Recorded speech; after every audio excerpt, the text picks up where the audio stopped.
Let's do this. Sales of products. The horizontal bars in the above diagrams or the below diagram represent 2020 aggregate sales in rupees million of a company for the different subcategories of its products.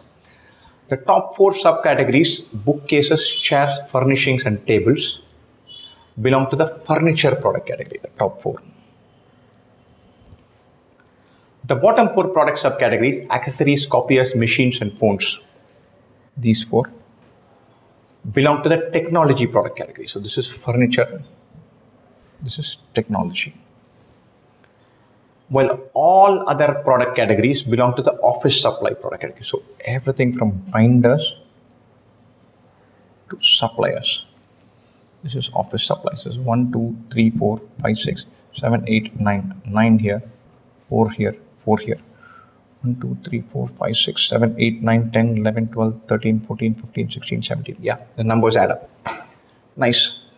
For each of the product subcategories, there's a vertical line indicating sales of the corresponding subcategory in 2019. So bookcases had, say, 1.9 in 2019 and 2.2 in 2020. The bar represents the 2020 numbers, the line represents the 2019 numbers. Lovely. Furniture, office supply, technology. Let's jump in. There's nothing much to figure out. It's only solving from here on in. The total sales in rupees million of 2019 from products and office supplies category. This is office supply. And we want 2009. We're going to add 9 different numbers. The pain in the neck. You've got to do what you've got to do. This is 3.5, 3.7, maybe 3.65. Art, this is 0.5. 0.4, maybe a little more than 0.5, 0.4, but I'm offsetting that. Appliances to 1.9. And envelopes, we're doing 2019 numbers, envelopes is 0.4. Fasteners is 0.2. Labels is 0.25. Paper is 1.5. Storage, this is a significant category. Storage is going to be 4.3. Supplies is 1.1. 1, 2, 3, 4, 5, 6, 7, 8, 9 numbers. Add everything up. We should be close to one of these 4 and then we are through. This 5 stays as it is. 1 plus 3, 4, 9, 11, 13, 17, 26, 30, 37, 7, 3, 6, 7, 8, 9 plus 4, 13, 13.75, 13.5 is close enough and no other choice comes that close. This is the answer we're looking for. Just quick check. 3.7, 0.4, 1.9, 0.4, 0.2, 0.25, 1.5, 4.3, 1.1. Yeah, the addition I'm more confident. Just writing down the numbers would have been a pain. 13.5 works fine. The percentage increase in sales in furniture category from 2019 to 20. So 19 to 20, 2019 numbers. This is 1.9. Bookcases. Chairs would be 6.2. Furnishings would be 2.05. Tables would be 4.4. Just to take a punt, this seems like I would guess the answer to be the 4 categories, these 2 practically no change, those 2 some change, some 5%, 6%, that's the range I'm looking for. Hopefully that's the ballpark. These 2 don't change. There's a big category, there's some change, so it's not 1%. I would guess this, but let's find out anyway. Right? 0.5, 2 plus 4, 6 plus 9, 15, 5, 1, 2, 8, 10, 14, 14.55. The 2020 numbers, this is 2.25. 6.2 becomes 7. 2.05 becomes 2.1. 4.4 becomes 4.5. Fine. 2 plus 3, 2 plus 1, 3 plus 5, 8, 6, 8, 15, 15.85. 14.55 to 15.85, increase of 1.3 over 14.55. Little less than 10%, going for 8%. You can guess, you can take a punt. It is more than 1. It's definitely not 20 or 25. Therefore, 8%. How many subcategories had sales of 4 million or more in 2019 and registered an increase in sales in excess of 25% in 2020? More than 4 million in 2019. So this is a 4 million line. 2019 number being more than 4 million. Shares, excess of 25%. Shares goes from 6.1 to 7. And that's not 25%. 25% of 6 is 1.5. That's not the answer. Tables, straight away, we can forget about it. Binders doesn't even feature. This storage goes from 4.35 to 5.1. 4 to 5 is 25%, is not 25%. Accessories does not qualify. Copiers is interesting. 3.6 to 4.6. 3.65 to 4.6. Very interesting. Copiers is 3.65 to 4.6. Might that be? So that's something that I want to keep in mind. I want to revisit this copiers before we jump in. It is little more than 3.5. That looks like 4.6. 3.65 to 4.6 is so close, dicily close to 25%. So we'll have another go at it. No, I don't have to worry about this. My 2019 number has to be more than 4 million. I don't have to worry about copiers. Lucky. So the only thing I have to worry about now is phones, because machines has declined. You don't have to worry. Phones has gone from 5.8 to 7.6. An increase of 1.8 over 5.8. That's more than 25%. Phones definitely features. I don't have to worry about machines, copiers. Paper doesn't qualify. Chat doesn't qualify. Only one division, which is phones. I made a mistake and I was thinking about copiers, looking at the 4 million mark for 2020. The 4 million rupee number is for 2019. 4 million or more in 2019. The vertical line should be out beyond this. The bar should be much higher. The only number that qualifies is phones. 5.8 to 7.6 is a more than 25% increase. 5.8 to 7.6, the 1.8 increase. 1.8 by 5.8 is more than 1/4. The improvement index for a category is the maximum percentage increase in sales from 2019 to 2020 among any of its subcategories. The correct order of categories in increasing order of this improvement index. Maximum percentage index from among its 4 categories. Let's do this. So maximum percentage increase for say furniture is going to be either this number, this 1.9 to 2.2, this number is 6.15 to 7. So 0.85 by 6.15 or 0.3 by 1.9. 3 by 19 or 0.85 by 6.15, both the ballpark of maybe 15%. So furniture around 15%. Then let's look at binders. Binders are lots of categories we need to eliminate. In office supply, binders is high. Art is small, even as a percentage. This is a decline. I don't have to worry about this. Very small. Even as a percentage, it could be high, but it looks small because it's too dicey. I don't want to place anything on fasteners. Labels is also low. Paper is 0.5 by 1.5, 33%.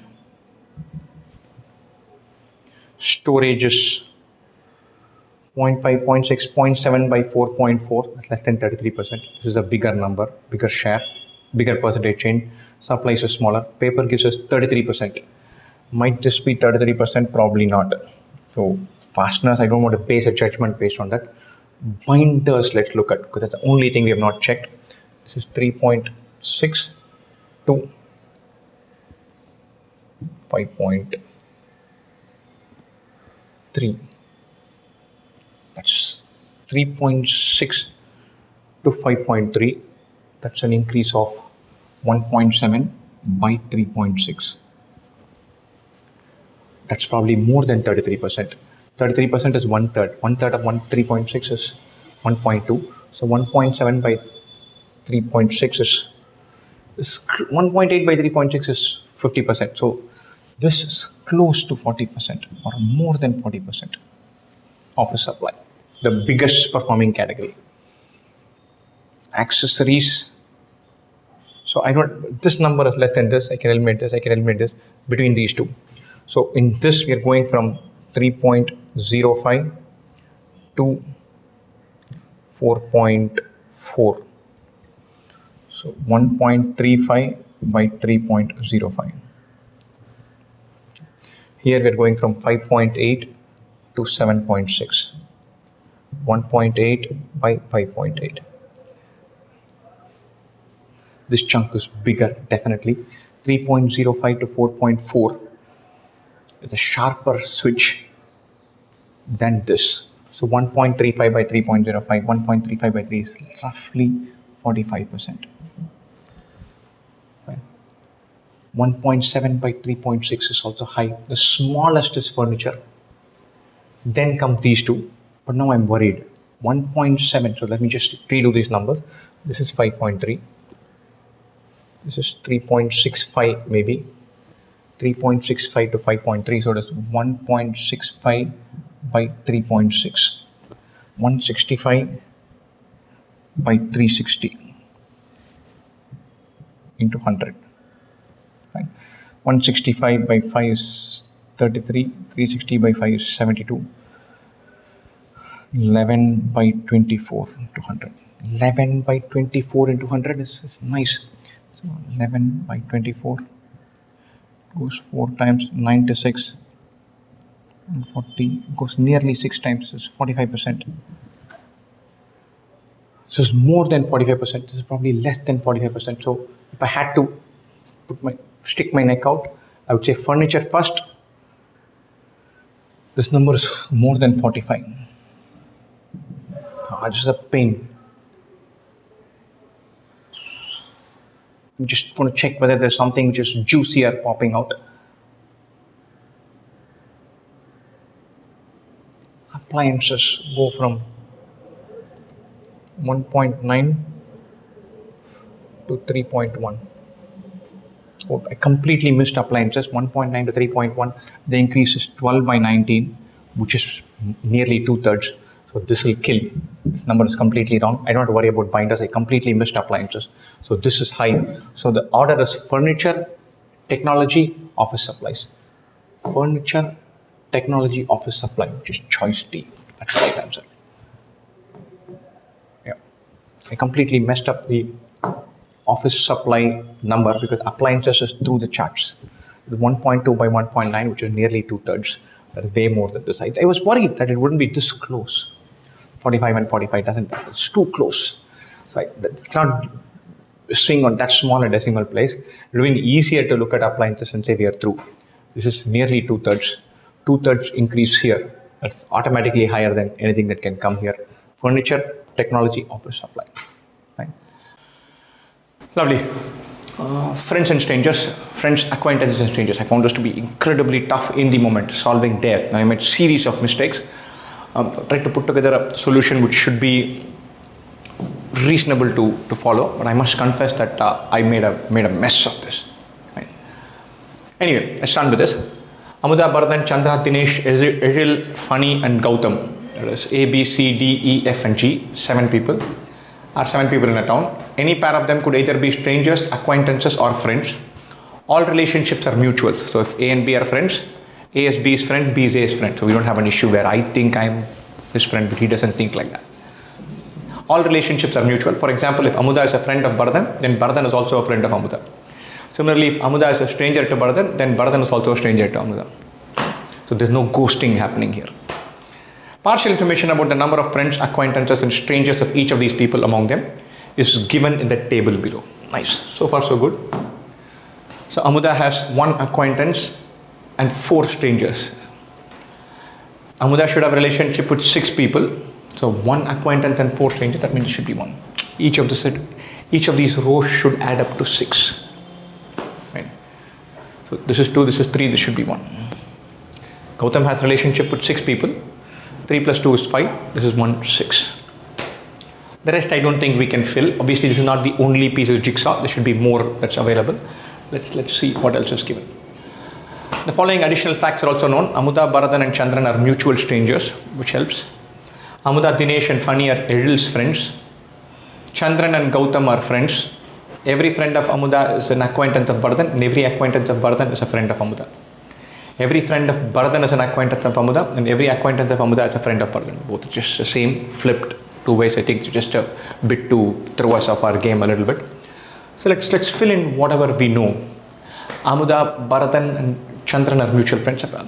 I followed an approach where I thought I would draw links 2 ways, establishing friends, strangers and acquaintances at different forms of straight lines and curved lines and dotted lines. It became too confusing in the exam hall, and then shifted to the table approach. What am I going to do?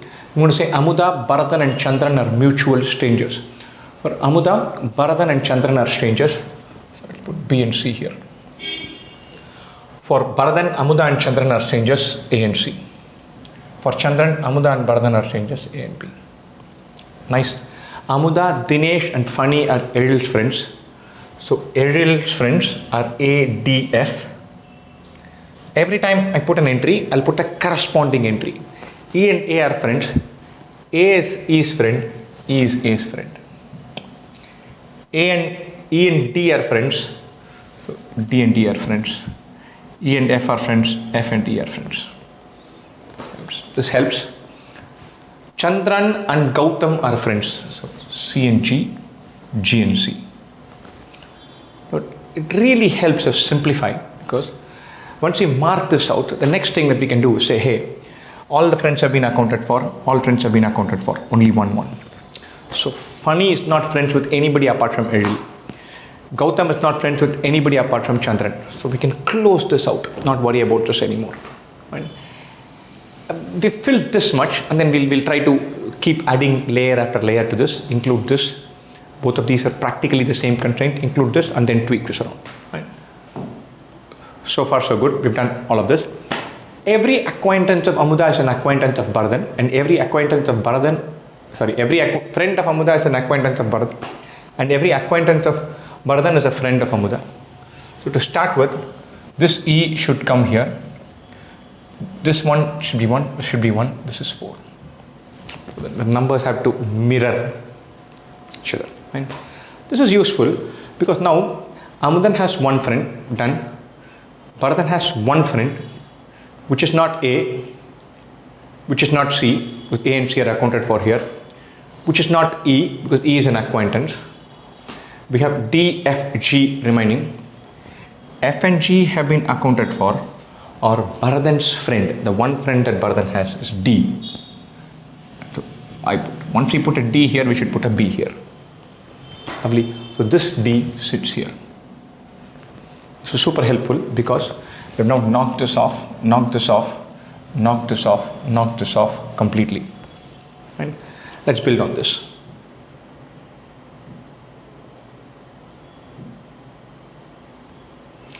So B should be friends with D. This implies D should be friends with B as well. So this is a D goes here, B goes here.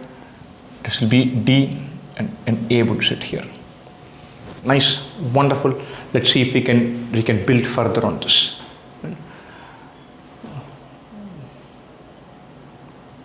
So this automatically means we can fill out the 4 numbers here. A is friends with E and D. With the other 4, he should be acquaintances. B, C, F, G. So F and G we can put. So on both F and G we have to add A. B is acquaintance strangers with A and C, and then D and D get accounted for. Once again F and G.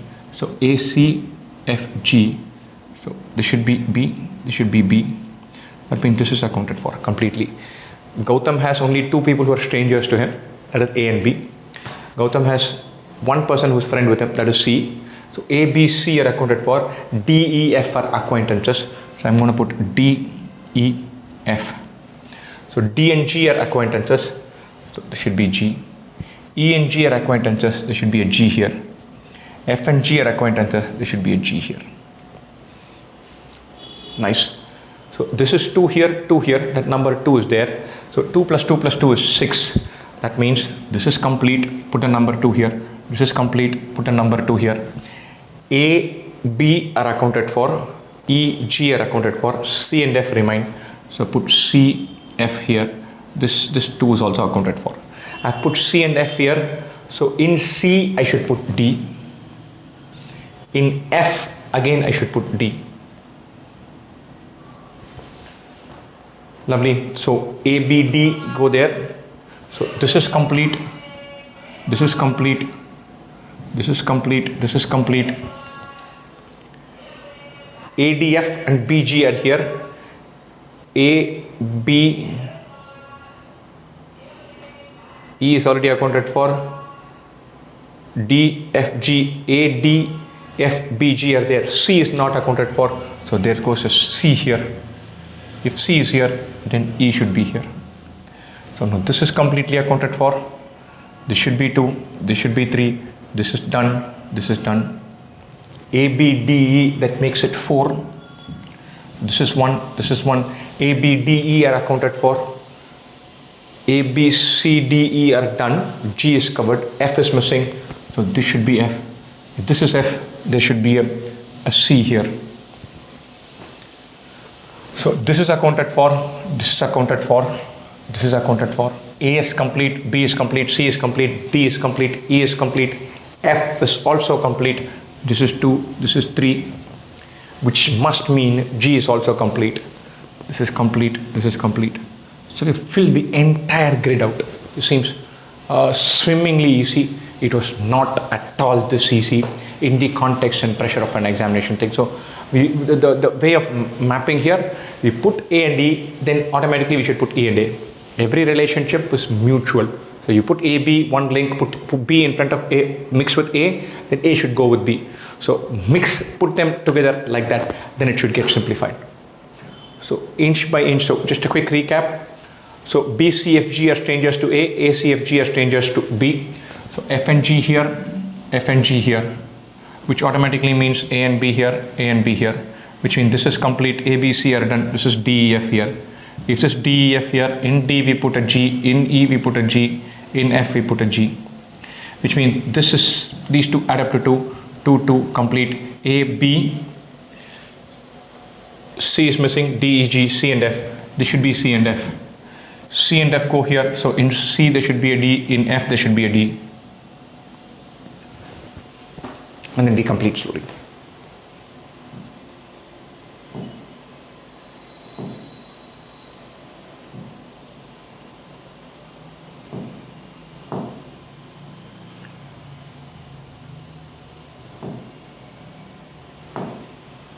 Now who C's acquaintance F?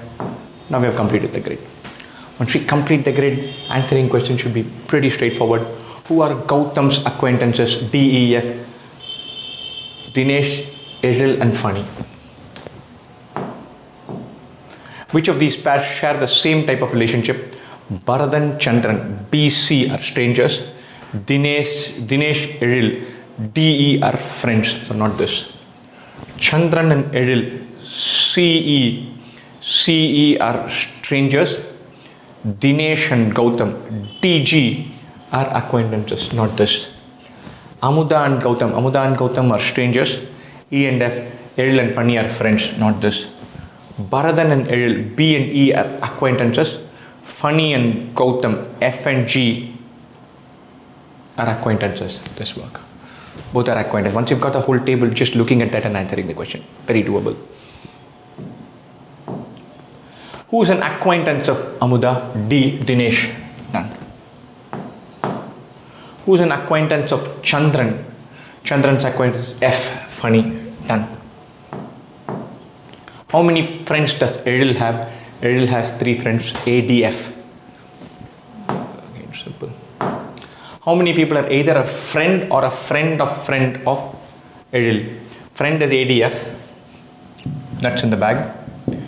A's friend is E. B's friend is D. And F's friend is E again.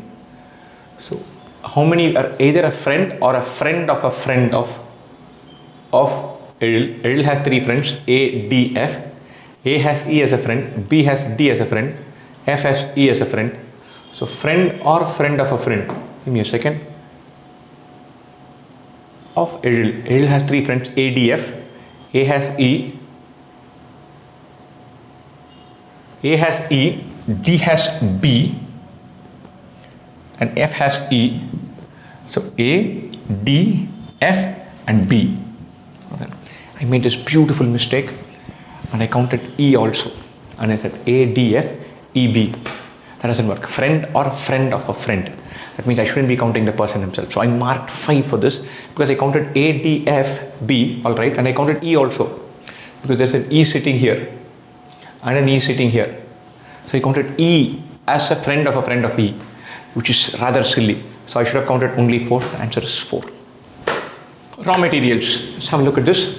Ganga, Kaveri and Narmada are 3 women who buy 4 raw materials, mango, apple, banana and milk, and sell 5 finished products, not particles. Mango smoothie, apple smoothie, banana smoothie, mixed fruit smoothie and fruit salad. Table 1 gives information about the raw materials required to produce the 5 finished product.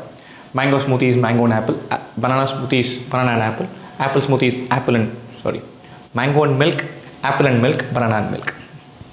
Mixed fruit smoothie is everything. Mango, apple, banana and milk. And then fruit salad is mango, apple, banana, no milk. All 4 of them have milk. This one has no milk. This one has everything. 1 unit of a finished product requires 1 unit each of the raw materials mentioned in the second column. So to produce 1 mango smoothie, I need 1 unit of mango, 1 unit of milk. 1 apple smoothie, 1 unit of apple, 1 unit of milk. Brilliant. 1 unit of milk, mango, apple and banana costs 5, 3, 2, 1 each. Milk is 5, mango is 3, apple is 2, banana is 1. Each unit of a finished product is sold for a profit equal to 2 times the number of raw materials. And I just hate these equations. Profit equal to 2 times number of units. I want profit in either percentage terms or in rupee terms, not number of units. So I was totally turned off by it. But then it says, for example, apple smoothie is made with 2 raw materials and will be sold for a profit of rupees 4 per unit. So it is 2 times the number of materials, that many rupees. That part is missing. I cannot say profit is 2 times the number of materials used. Profit cannot be 4. 4 of what? Is it 4%? 4 rupees, $4? 4 of what? There's a unit mismatch here, but we'll live with it because the explanation is being clear.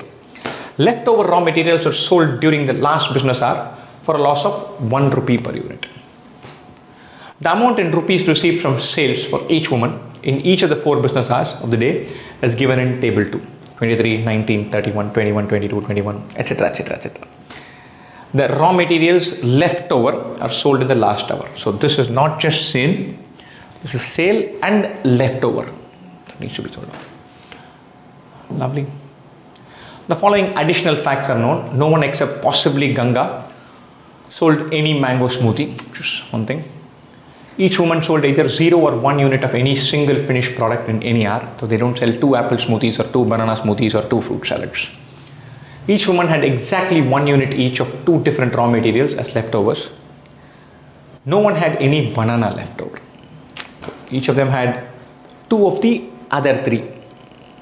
So milk, mango, apple. Milk and mango, mango and apple, milk and apple. Lovely. So the crucial part here is accounting for this money. This is the revenue. So we need to figure out the selling price. We know the cost of each of these. We know the profit. So we can find the selling price. Let's first attack that before we do anything else.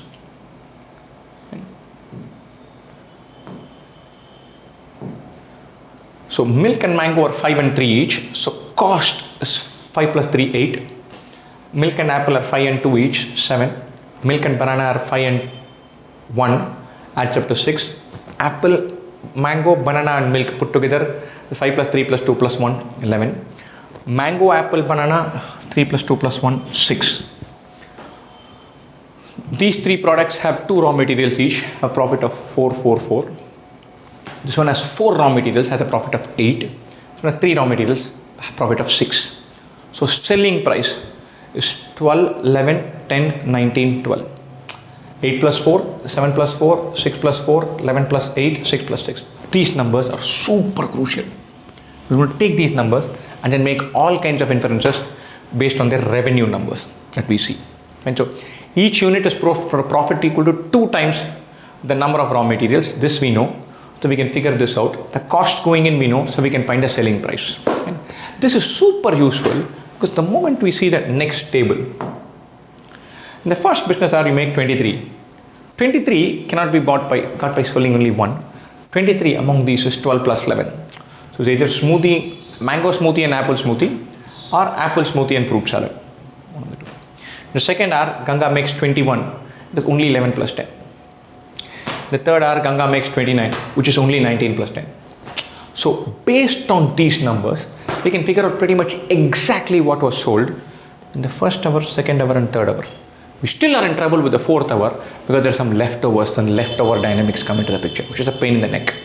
So we'll come to the leftover dynamic later on, but we know that we can figure out exactly what was sold. So Kaveri in the first hour sold 1 mixed fruit smoothie. Kaveri in the second hour, this should be 12 plus 10.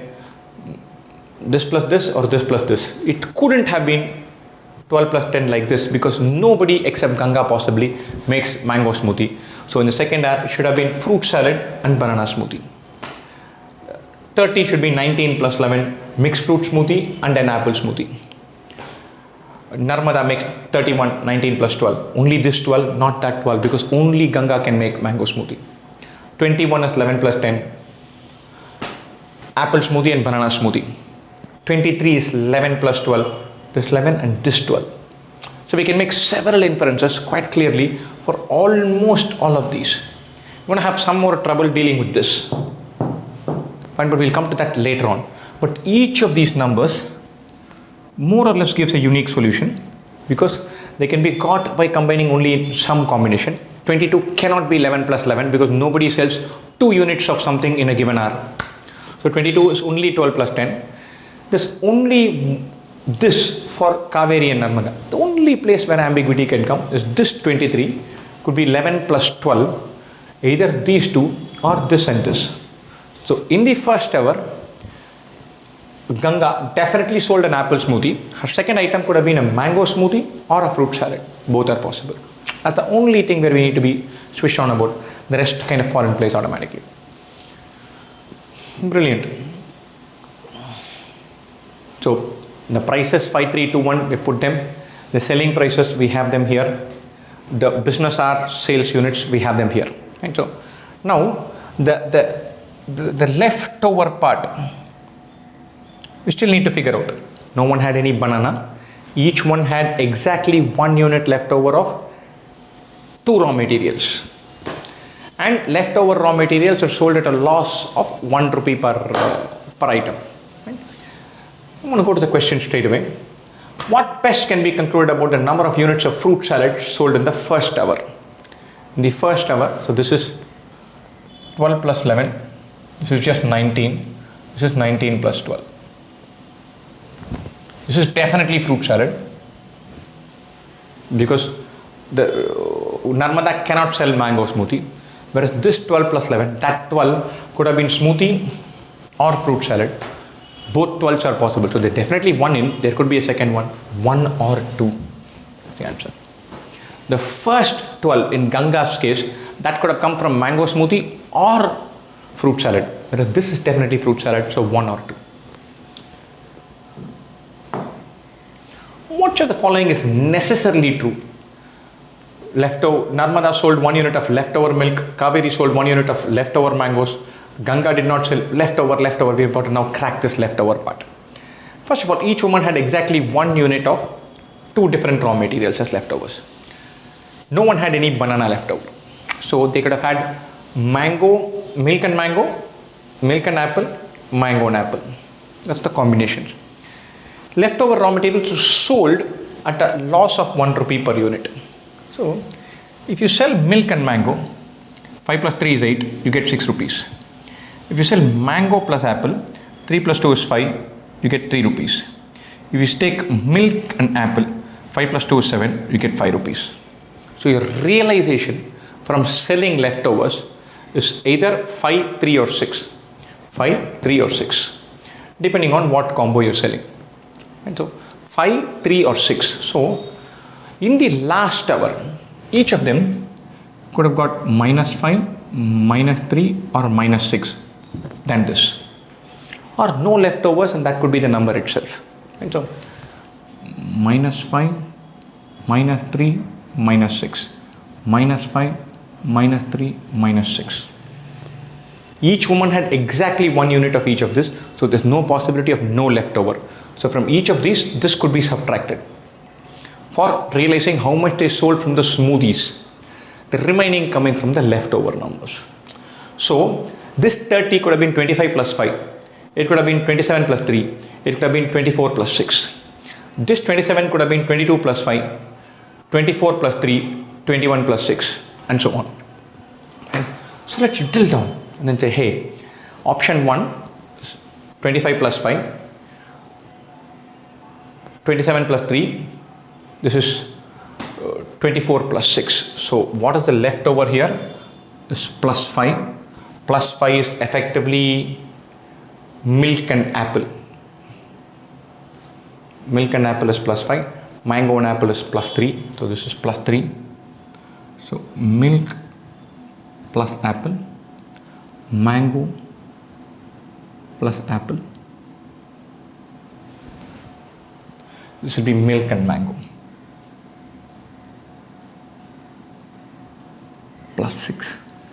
Now this is very interesting because now we have to say total revenue in the last hour apart from leftovers is 25.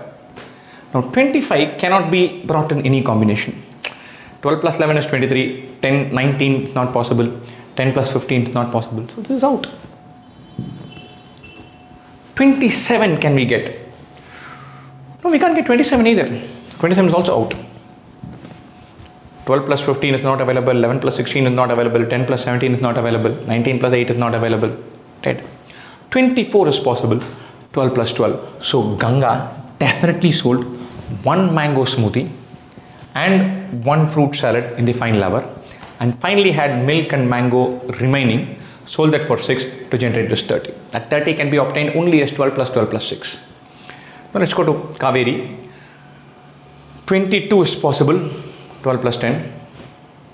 24, 12 plus 12, no, 12 plus 12 is not possible because mango smoothie she cannot sell.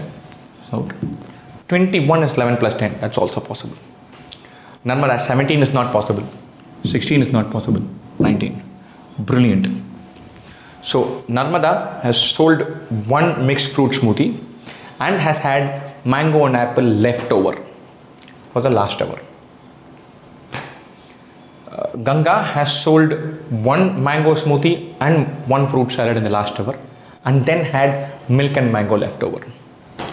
Kaveri, we don't know. There are 2 possibilities. 12 plus 10 could be fruit salad plus banana smoothie. 12 plus 11 could be banana smoothie and apple smoothie, and then correspondingly something left over. So let's look at this. Narmada sold 1 unit of leftover milk. Narmada sold her leftover is mango and apple, not milk. This is not true. Kaveri sold 1 unit of leftover mangoes, not required. She could have sold this milk plus apple. Not necessary, not necessarily true. Ganga did not sell any leftover apples. Ganga sold milk and mangoes leftover. This is true. Ganga did not sell any leftover mangoes. No, she did sell leftover mangoes. So choice C is true. A and D are definitely not true. B need not be true. C is necessarily true. That's the answer we're looking for. What best can be concluded about the total units of milk the three women had in the beginning? And so, right at the beginning, what do they have? So it's a brilliant question. It takes a lot of time, but let's go step by step. 23 plus 11. 23, let's go one by one. 23 is 11 plus 12. This is definitely a 1 unit of milk. Whereas mango smoothie or fruit salad may or may not be there. So it is 1 or 2. 21 is 11 plus 10, that is 2. 29 is 19 plus 10, that is 2. 30 is 24 plus 6. 24 is 12 plus 12 plus 6. 12 is smoothie, that is 1. And then what does she throw away? She has leftover 1 milk and 1 mango. So in leftover, there is 1 unit of milk. And so this could be, erase this like this, 1 or 2. Lovely. Now let's move to Kaveri. Kaveri made a mixed fruit smoothie, 1. Then she made 12 plus 10 banana smoothie and fruit salad, 1. Then in R3 she made mixed fruit smoothie plus apple smoothie, 2. In the final R, she might have sold this or this. 22 is 12 plus 10, in which case she would have had 1 banana smoothie, 1. 21 is 11 plus 10 or 2. Both are possible. And finally, what does she have left over? Either milk and apple or milk and mango. So 1 milk definitely left over. That is sitting here. Narmada, 31 is 19 plus 12. So that is 1 unit. 21 is 11 plus 10. That is 2 units. 23 is 11 plus 12. That is 1 unit. 22 comes as 19, which is 1 unit. What does she have left over? Mango plus apple, no milk left over. We add all of this up. 1 plus 1, 2, 4, 6, 7 or 8. Add all of this up. 1 plus 1, 2, 4, 5, 6 or 7. And this is 1, 3, 4, 5. 7 plus 6 plus 5 is 18. And then there could be 1 more or 2 more. 18, 19 or 20. Absolutely brilliant question. Super challenging. The dynamics change based on whether the two kind of joker in the pack. One is the first thing. The 12 bucks could have been from mango smoothie or from fruit salad. That we need to keep in mind. And the second mixture, second thing that we need to worry about, we are in R4. Did Kaveri go for this 12 plus 10 or 11 plus 10? That's the other place where the variance can come. So 18, 19 or 20. The answer. It is known that leftover units of mangoes were sold during the last 3 leftover units of mangoes were sold during the last business hour of the day. How many apple smoothies were sold during the day? 3 leftover mangoes. So this is milk plus mango, that we know. This is mango and apple, that we know. Kaveri should have also sold milk plus mango. So her last hour should have been 21 actual sale. So I'm going to modify this, make this as 21, make this as 24, make this as 19. We want to find out how many apple smoothies were there. Apple smoothie is 11. So there's definitely 1 apple smoothie here, 11 plus 12. 1 apple smoothie here, 11 plus 10. This is 19 plus 10, no apple smoothie. 12 plus 12, no apple smoothie. None here, none here. 19, no apple smoothie. 22 is 10 plus 12, no apple smoothie. 30 is 19 plus 11, 1 apple smoothie. 21 in the last hour is 10 plus 11, 1 more apple smoothie. 31 is 19 plus 12, no apple smoothie. 21 is 10 plus 11, 1 more. Apple smoothie is a massive hit. 23 is 11 plus 12, 1 more. 19 is just a mixed fruit smoothie that we won't count. 2 plus 2 plus 2, 6 apple smoothies were totally sold. 6 rupee 11 units. Research papers. A journal plans to publish 18 research papers written by 8 authors A, B, C, D, E, F, G and H in 4 issues, January, April, July and October. Each of the research papers was written by exactly one of the 8 authors, which is nice. 5 papers were scheduled in each of the first 2 issues, 4 each of the last 2 issues, 5, 5, 4, 4, adding up to 18. every author wrote at least one paper and at most 3 papers. So 8 into 1 is 8, 8 into 3 is 24, total is 18. So more should have written 3 and 2. More than 2. The total number of papers written by A, D, G and H was double the total number of papers written by the other 4 authors. So A, D, G, H, other 4 is B, C, E, F. So this is 2x, this is x, total is 18, 3x is 6, 18, x is 6, 12 and 6, which is very nice because A, D, G and H, if they together write 12, nobody could have written more than 3. So A, D, G, H, right, 3, 3, 3, 3, a nice inference straight away, brilliant. 4 of the authors were from India and 2 each were from Japan and China. 4, 2, 2, India, Japan, China. Each author belonged to exactly one of the 3 areas: manufacturing, automation, logistics. So we have authors categorized by country, authors categorized by divisions or departments, areas. 4 of the authors were from logistics and 2 were from automation. That means 2 more were from manufacturing. As per the journal policy, none of the authors could have more than 1 paper in any issue of the journal. So A cannot publish 3 articles in the same issue. Lovely. And then a bunch of conditions. F, an Indian author from the logistics area, wrote only 1 paper.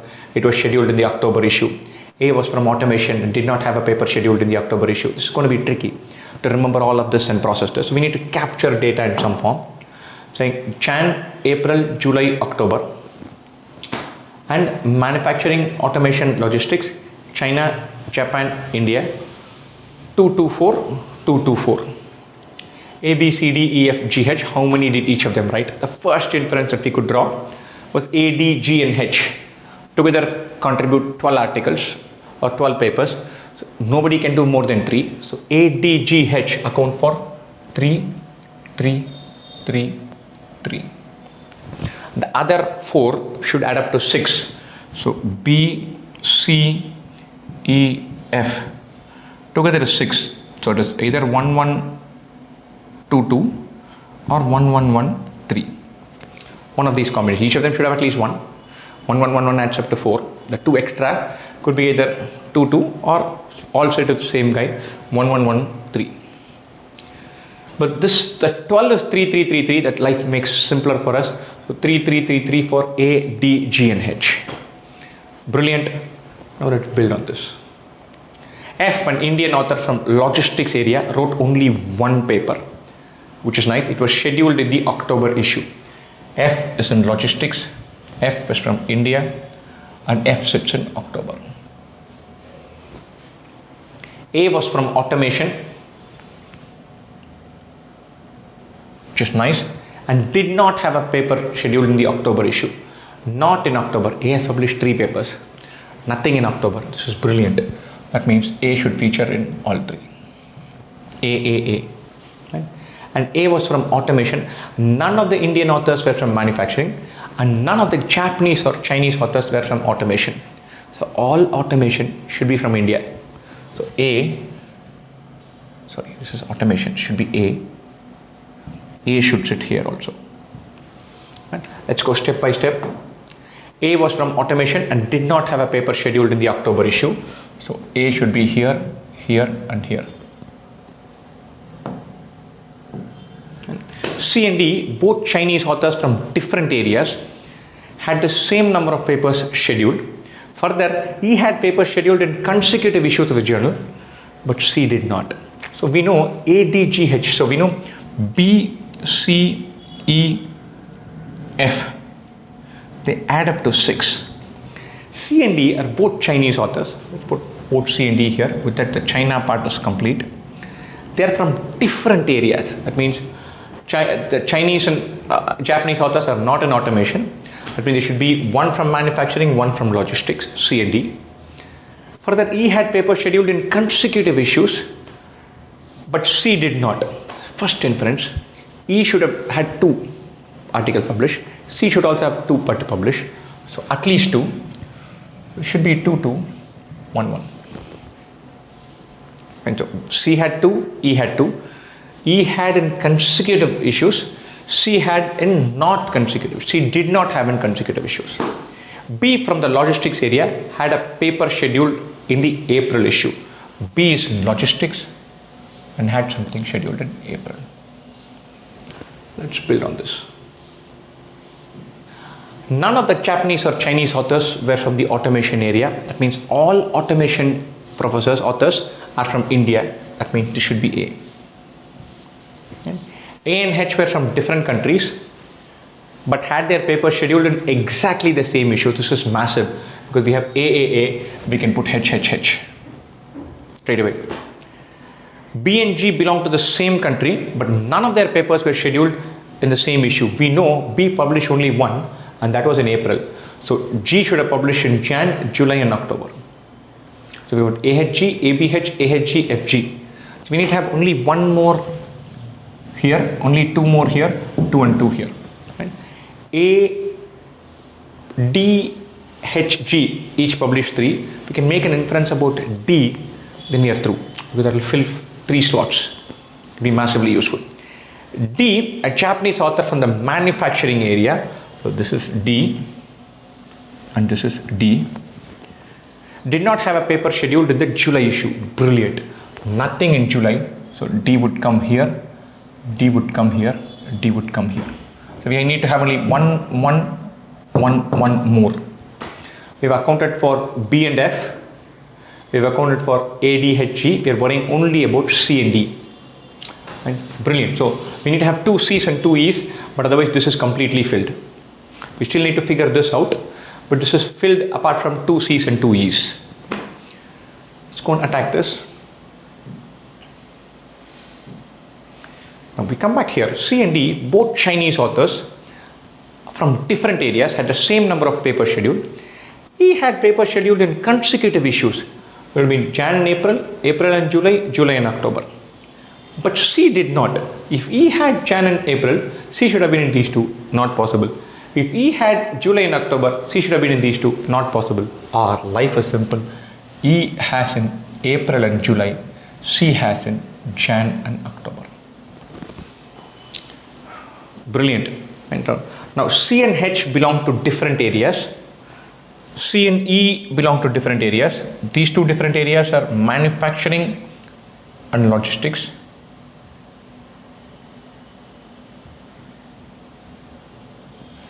C and H different areas. We don't know where H is from. So we still have to worry about H, which area he is from, which division he is from, which country he is from. B and G belong to the same country. C and A and H belong to different countries. Lovely.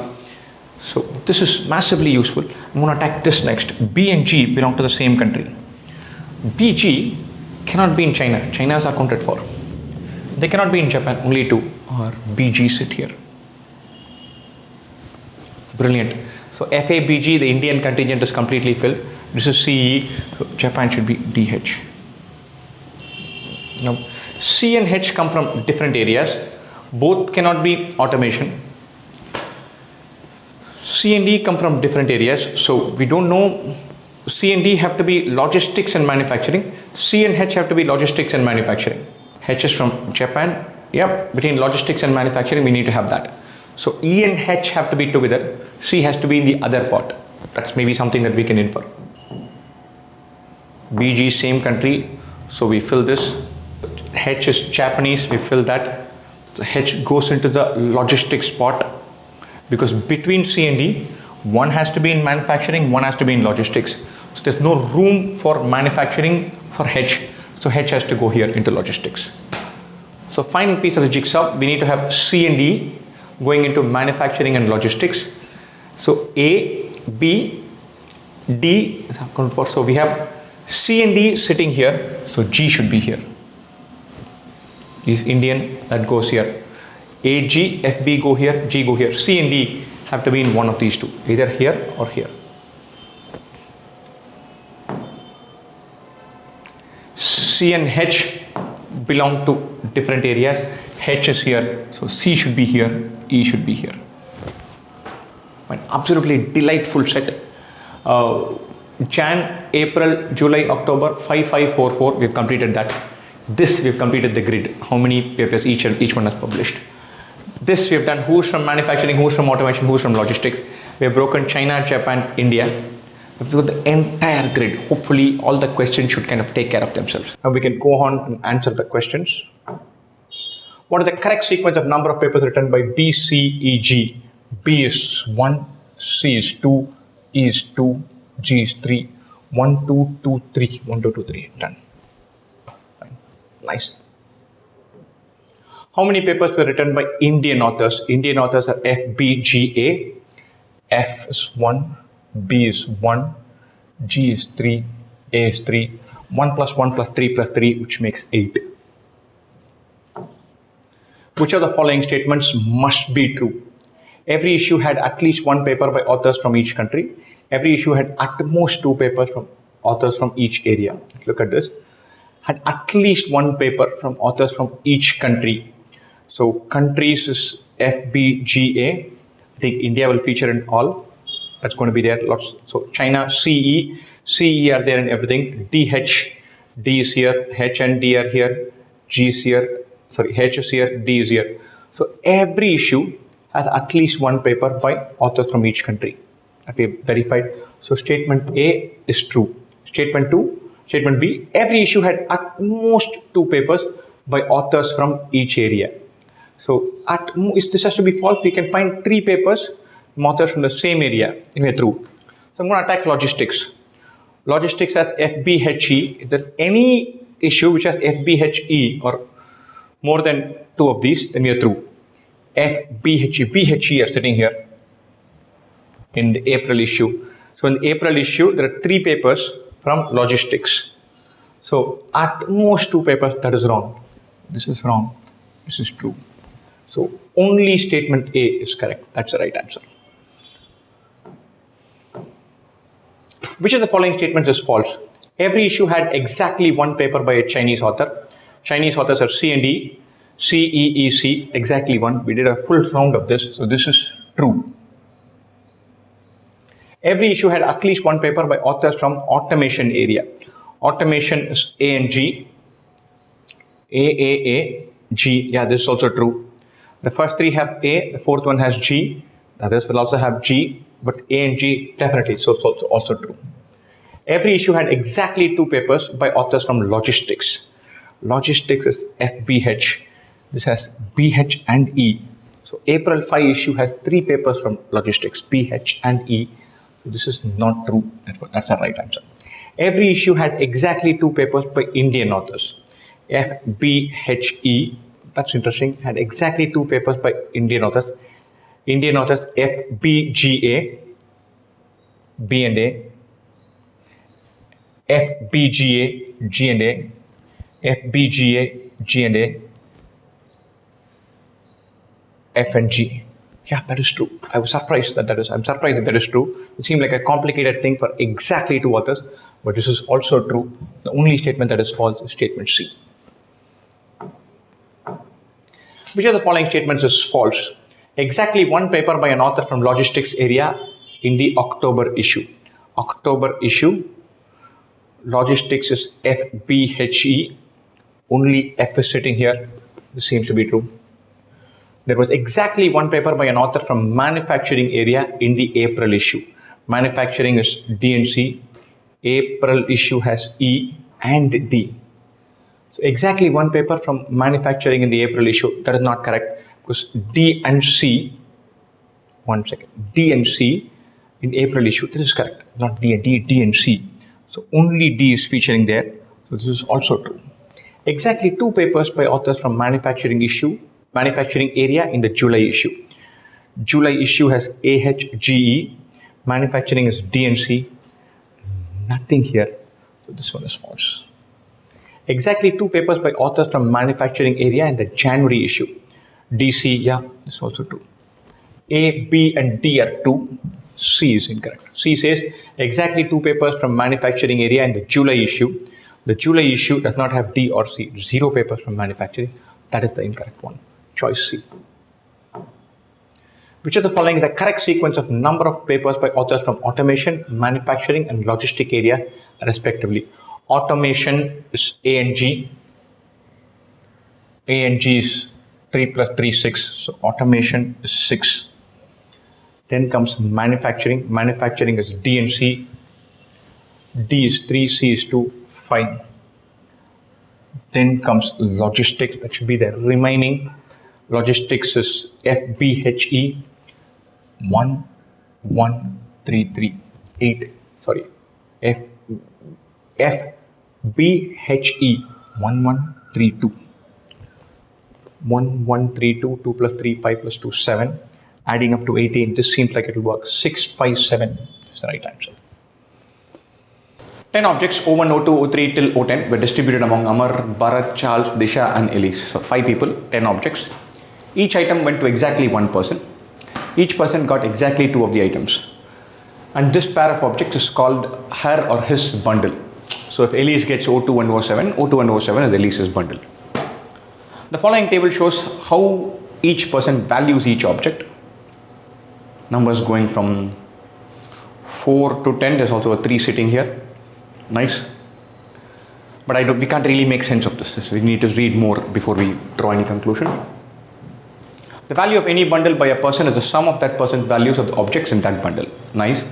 A person X envies another person Y if X values Y's bundle more than X's own bundle. Remember, a person X envies another person Y if X values Y's bundle more than X's own bundle. For example, hypothetically, suppose Amar's bundle consists O1 and O2 and Bharat's bundle O3 and O4. Amar has this. Oops. Amar has O1 and O2. Bharat has O3 and O2. Right. Let's do this. Then Amar values his own bundle at 4 plus 9, 13 and Bharat's bundle as 12. Hence Amar does not envy Bharat. On the other hand, Bharat values his own bundle at 7 plus 5, 12 and Amar's bundle at 9 plus 5, 14. Nice. Bharat values his bundle at 12 and Amar's bundle at 14. So we'll have to think about Bharat valuing Amar's bundle. So Bharat does not see these numbers. Bharat can see only these numbers. Bharat knows Amar has got O1 and O2. He doesn't think of it in terms of how much Amar values is. Bharat will say, okay, O1 and O2, the bugger's got 14, I've got only 12. Oh my God, this is not good. Right? So, interesting. So, Bharat envies Amar, Amar does not envy Bharat. The following facts are known about the actual distribution. So, technically speaking, there could be a P and Q who both envy each other, who both do not envy each other as well, depending on how the numbers are. Or one envies the other. The following facts are known about actual distribution of the object. If someone's value for an object is 10, then he received that object. Nice. Objects O1, O2 and O3 were given to 3 different people. Nice. O1 and O8 were given to different people. Nice. 3 people value their own bundles at 16. No one values his own bundle at a number higher than 16. 3 of them have got 16. Nobody has got higher than 16. Disha values her own bundle at an odd number. All others value their own bundles at an even number. So, there's 16, 16, 16 and probably a 14 or a 12 or a 10, an even number. And then Disha values it at an odd number. Some people who value their own bundles less than 16 envy some other people who value their own bundle at 16. No one else envies others. So the one constraint that I somehow let slip is this. It's an absolutely brilliant, delightful thing. They just slipped it in. Then no one envies anyone else. So the power sitting there is some people who envy. It seems like some people who value their own bundles at less than 16 envy some people who value their own bundle at 16. Less than 16 envy someone equal to 16. No one else envies anyone. This is brilliant because someone whose bundle is valued at 16 does not value someone else's bundle at 16. Someone whose bundle is valued at 16 does not value anyone else. And someone whose bundle is valued at less than 16 does not envy someone else whose value is also less than 16. Less than 16 envies 16. Some few. That's not the bazooka. The bazooka, someone at 16 doesn't envy anyone else. A less than 16 does not envy another less than 16. That is the thing. Not some envy, that no one else envies other. That is a big trick. Right? Lovely. Let's go step by step. someone's value for an object is 10, then he received that object. Fine, nice. 10, 10. Nobody gets more than 16. 3 people value their own bundles at 16. No one values his own bundle at a number higher than 16. This is 10. Should say Bharat has an even number, should be 10, 6, 10, 8. So 8 and 8 are out. It must be this. 10 plus 6, 16. Technically speaking, Bharat could have had an odd number, the rest being even number, and then there being 10. So 3 people value their bundles at 16. Disha values her own thing as an odd number. All others value their own bundles at an even number. So 10 plus 6, 16. Whereas for this 10, this can't be 8. There is a 6 here, a 6 here, and a 6 here to take it to 16. If someone's value is 10, then she received that object. O1, O2 and O3 were given to different people. O1 and O8 were given to different people. They don't contribute much. 3 people value their own bundles at 16. No one values his own bundle at a number higher than 16. Disha values at an odd number. Everyone else has an even number. Fine. Nice. So it is likely that these two are there, and it's likely that this 10 is paired with another 6, which should be either this or this, not this definitely. Right. Lovely.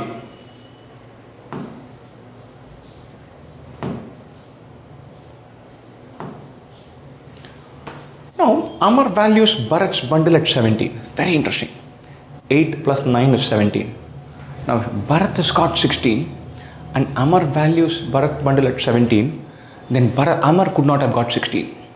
This is super useful for us, because if Amar did not get 16, that means Bharat, Charles and Elise got 16, which is nice, wonderful. This hands it on a platter to us. Amar got 8 plus 9. Amar will value Bharat's bundle at 17. That is definitely higher than what Amar will end up for himself, because nobody has got more than 16. So Amar will envy Bharat. That means Amar has not got 16. 3 people have got 16. Disha has not got 16.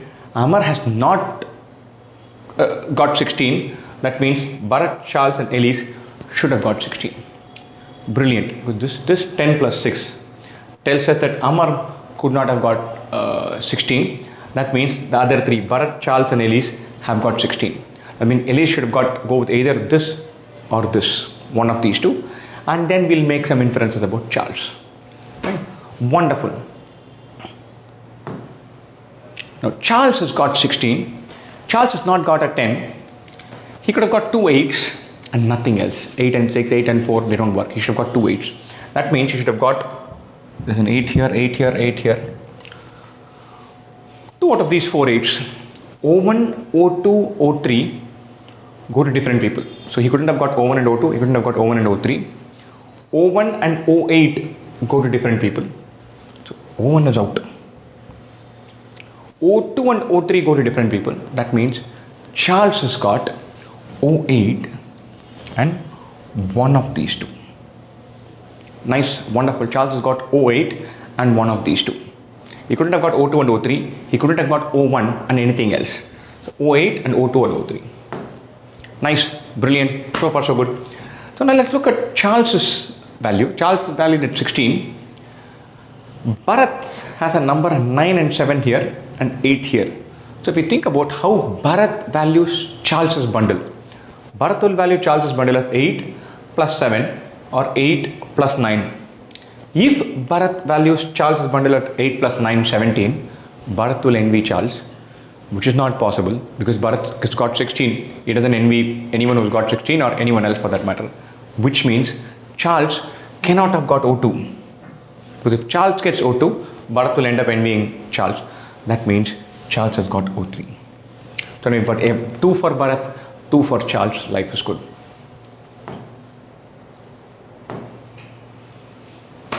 Fine. Now let's dig deeper into this. Disha has got an odd number. I mean, Amar has got an even number. Right? Amar has not got anything here. These are all taken. Right? Amar's total should add up to an even number. Disha's should add up to an odd number. Amar's total should be an even number less than 16. That means Amar should have got, he could not have got O1, he should have got 2 out of O2, O4, O5, O6. There are 4 odd numbers, 1 even number. Okay? So Amar O1 is out. Elise has got 10, adds up to 16, should have got either this or this. Nice. Disha, her total should add up to an odd number. So, there is 8 and 8, these two are remaining. 5, 5, 3 are remaining. That means she should have got one of these two and one of these three. Even number plus odd number. That's what Disha should have got. Now, there are multiple combinations for Amar.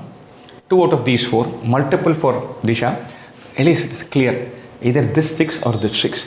So let's break it into 2 parts and give one of the 6s to Elise in each part and then build from there. Put the 6 here, put the 6 here. Nice. So let's think about it. Disha's total adds up to an odd number. So she should have got one of these and 8. So this 8 goes in automatically. Nice. This is 6. Amar has not got O1. That means Disha should have got O1. Everyone else is taken. If Disha has got O1. She could not have got O2 also. Hers will add up to an even number. Then Disha's total should be an odd number. That means Amar should have got this. Fine. So if you put 10 and 6, this 8 fills itself. If you put 10 and 6 here, this 8 and this 9 fill themselves. Nice. Let's build on this. Fine. Now what can we infer? Amar has got one of these 3. Bharat is filled, Charles is filled, Elise is filled. Disha has got not one of these 3, one of these 2. This and this are remaining, this and this are remaining. Let's go to this one and then think about what are the possibilities. Amar should have got 2 out of these 3 and Disha should get the other. Wonderful. So 2 out of the 3. So it could be 3 and 7, 3 and 3, 7 and 3. The remaining will go here. So Disha's would be 8 plus 5, 8 plus 5 or 8 plus 3. Nice. So now let's think about Amar's score. Amar's score will be 3 plus 7, 3 plus 7 or 3 plus 3. Either 10 or 6. Now let's think about how Amar values Disha. Because Amar could envy any or all of B, C, E. That doesn't matter. Amar shouldn't envy Disha. A sub 16 will not envy a sub 16. Right? Amar values Disha's O2 at 9. So he will value Disha's bundle at 9 plus 5, 9 plus 5 or 9 plus 3. Minimum 12. The maximum Amars can add up to is 10. So if this combination were present, no matter which 2 we choose, Amar's perceived value of Disha's bundle will be 9 plus 3 minimum 12, whereas his own can be maximum 3 plus 7 10. So Amar will envy Disha, which is not possible. So this is out. Now we come back to this. One of these is with Amar, one of this with Disha. That is so much easier. Let's narrow down on that. So if Amar could have got this and Disha could have got this, or the other way around. And if Amar gets this, his total is 9 plus 3, 12. Disha's total is 8 plus 3, 11. Amar values Disha's at 8 plus 5. Amar values Disha's at 4 plus 3, 7, which is fine. Disha values Amar's at 8 plus 5, 13. This is a problem. If this were the scenario, Disha would value Amar's bundle at 8 plus 5, 13, whereas her own bundle only adds up to 11.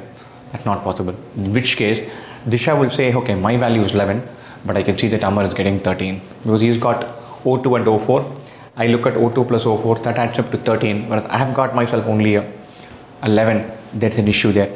Therefore, this scenario is not possible. So let's see if this one works. Amar values his at 12, Disha values hers at 13. Amar looks at Disha's and says her value is 4 plus 3, only 7. Disha looks at Amar's and says his value is 8 plus 3, only 11, whereas I'm at 13, therefore better. This satisfies all condition. No guy with a score of 16 envies anyone else. No one with sub 16, anyone envies anyone who's sub 16. Some sub 16 envy some 16s, which is alright. So this is the possibility that we're going to end up with. Now we know that Amar has got O2 and we just check O2 and O6. Disha has got O1 and O4. 8 plus 5 valued at 9 plus 3, which is completely fine, and 9 plus 3 valued at 8 plus 5 valued at 4 plus 3, which is also completely fine. Now we've got the whole grid filled out. We can answer questions from here. What best can be said about object 8? Object 8 was given to Charles. O8 was given to Charles. The right answer. Nice and simple. Once you've got the whole grid, it should be straightforward. Who among the following envies someone else? Only Amar or Disha could envy. The other three won't envy. Disha is not there in the choices. Amar done. He must envy somebody. You can look at what Bharat gets. He's going to value Bharat's gift at bundle at 17. Therefore, he'll envy Bharat. What is Amar's value of his own bundle? 9 plus 3, 12. Object O4 was given to Disha. Done. Object O5 was given to Elise. B. Done. What best can be said about distribution of object O1? O1 was given to Disha. Only Disha. Only one possibility. Done. The different bars in the diagram above, diagram below, provide information about different orders in various categories, art, binders, etc. that were booked in the first 2 weeks of September of a store for one client.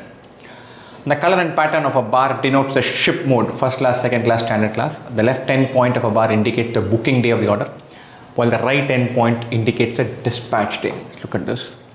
First class, second class, standard class. So let's say furnishings were booked on September 1 and shipped on September 5. Shares were booked on September 2 and shipped on September 3. That's what we're trying to say here. The difference between the dispatch day and the booking day, measured in terms of number of days, is called the processing time of the order. So you book on September 2nd, ship on September 4th, the processing time is 2 days. For the same category, an order is considered for booking only after the previous order of the same category is dispatched, which is nice because then there's no overlap. So furnishings take one order on September 1, ship on September 5, take it on September 5, ship it after that. They don't do parallel processing. That would have been a nightmare. No two consecutive orders of the same category had identical ship mode during this period, which is nice and also self-evident. There's no back-to-back blacks, back-to-back pink, back-to-back greens. So this green, blue, pink is not two overlapping things. Right? So that is nice, that explanation. For example, there are only 2 orders in the furnishing category during this period. First one was shipped in second class. It was booked on September 1 and dispatched on September 5. Second was booked on September 5. Second was standard class, booked on September 5 and dispatched on September 12. Processing times were 4 and 7 days. Furnishing, September 1 to September 5, September 5 to September 12, 4 days here, 7 days here. This is second class, this is standard class. All nice, lovely. So we've explained this diagram beautifully. Chances are we're not solving for a grid or a puzzle, just looking at questions and looking to answer them. How many days between September 1 and September 14, both inclusive, had no booking from this client considering all the above categories? Nice, let's look at this. September 1 was definitely a booking. This is not the answer. September 2, there's a booking here. September 3, there's a booking here. Effectively, there should be no bar starting for a few days. The bar should not begin for a few days. Those are the days we're looking for. September 4 is an issue here. Sorry, that's September 5. September 4 is there? Yep, there's a starting point here. September 4 is out. September 5 here out. Looks like several things are out. September 6, yep, here. Maybe the answer is 0. September 7, there's the ending here, but beginning here. September 8, we may have a winner here. This is an ending thing. Nothing. Okay, September 8 works for us. September 9, this ends here. Nothing here. September 9 works as well. September 10. We have one ending here. Nothing here. September 10 counts as well. September 11. No, nothing here. Cuts here, cuts here, cuts here. Okay, September 11 counts as well. September 12. It cuts here, it cuts here. Ends, ends, ends.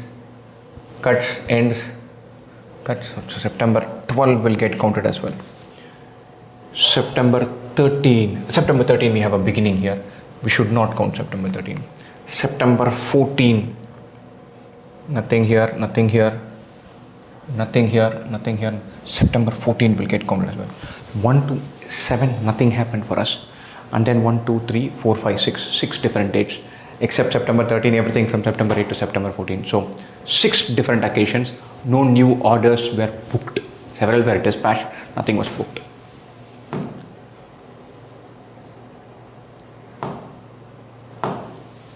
What are the average processing time of all the orders in the categories which had only one type of ship mode? Only one.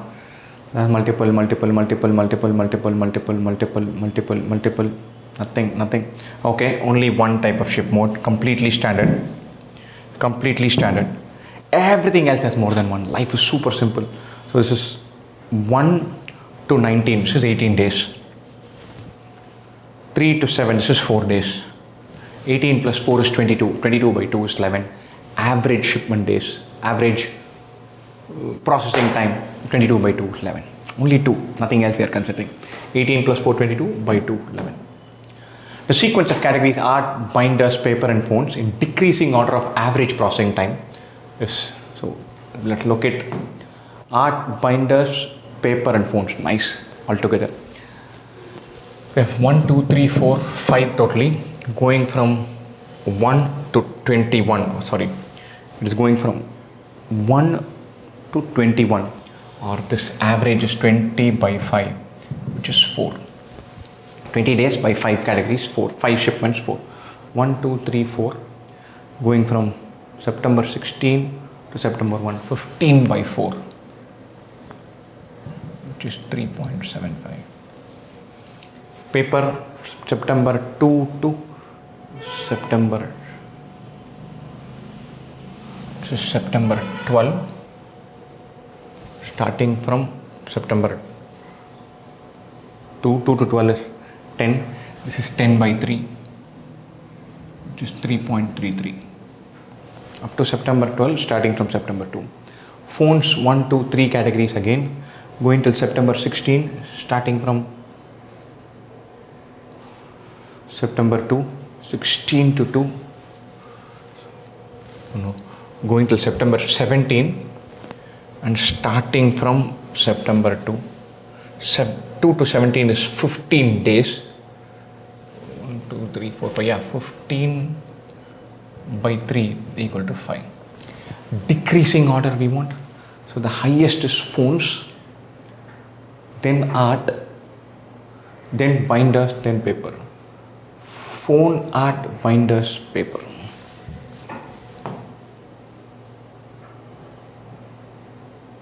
Approximately what percentage of orders had a processing time of 1 day during the September 1 to September 22nd period, both days inclusive? What percentage of orders had a processing time of 1 day? And so let's see this. How many orders were there? 1, 2, 3, 4, 5. This we have already counted. 1, 2, 3, 4, 4. Paper had 3, phones had 3, appliances had 2, bookcases had 3, fasteners had 3, furnitures 2, furnishings is 2, labels is 2, tables is 2, chairs is 2, accessories is 1, envelopes is 1, storage is 2. Add everything up. 2, 3, 4, 6, 8, 10, 12, 15, 18, 20, 23, 26, 30, 35. 35 orders were dispatched totally. Now let's see where it was. The processing time was 1 day. This is 2 days. This is 1 day. 1, 2, 3. It's looking like one of those spot 6 differences between diagrams. I'm writing the numbers down. 1, 2, 3. Nothing here. 4. Nothing here. Nothing here. No. there could be something here. 4, 5, 6. This is 2, 2, 2. Big, big. 2, big. Big, big. 7. This is small. Not this, not this, not this. So totally 7. 7 divided by 35. Oh, that's 20%. It should be right. Hopefully it is right. Chango game. The game of Chango is a game played where two people play against each other. One of them wins and the other loses. There is no draws. There are no drawn Chango games. 12 players participate in a Chango championship. They were divided into 4 groups. Group A is Aruna, Azul and Arif. Group B, Brinda, Bridge and Biju. Group C, Chitra, Chetan and Chavi. And Group D, Dipen, Donna and Deb. So A, B, C, D, at least the names are consistent, starting with A, B, C, D. But I hate this because I have to write down Aruna, Azul and Arif, all starting with A. I will get confused between the names. I should be very careful. Players within each group had a distinct rank going into the championship. The players have not been listed necessarily according to their ranks, that usual pattern. In the group stage of the game, the second and third ranked players play against each other. The winner of that game plays against the first ranked player of the group. The winner of this second game is considered as the winner of the group and enters a semi-final. So if there are Z1, Z2, Z3, if Z1 is the top ranked, these two will play. Whoever wins will play with Z1. Whoever wins will qualify for the semi-final.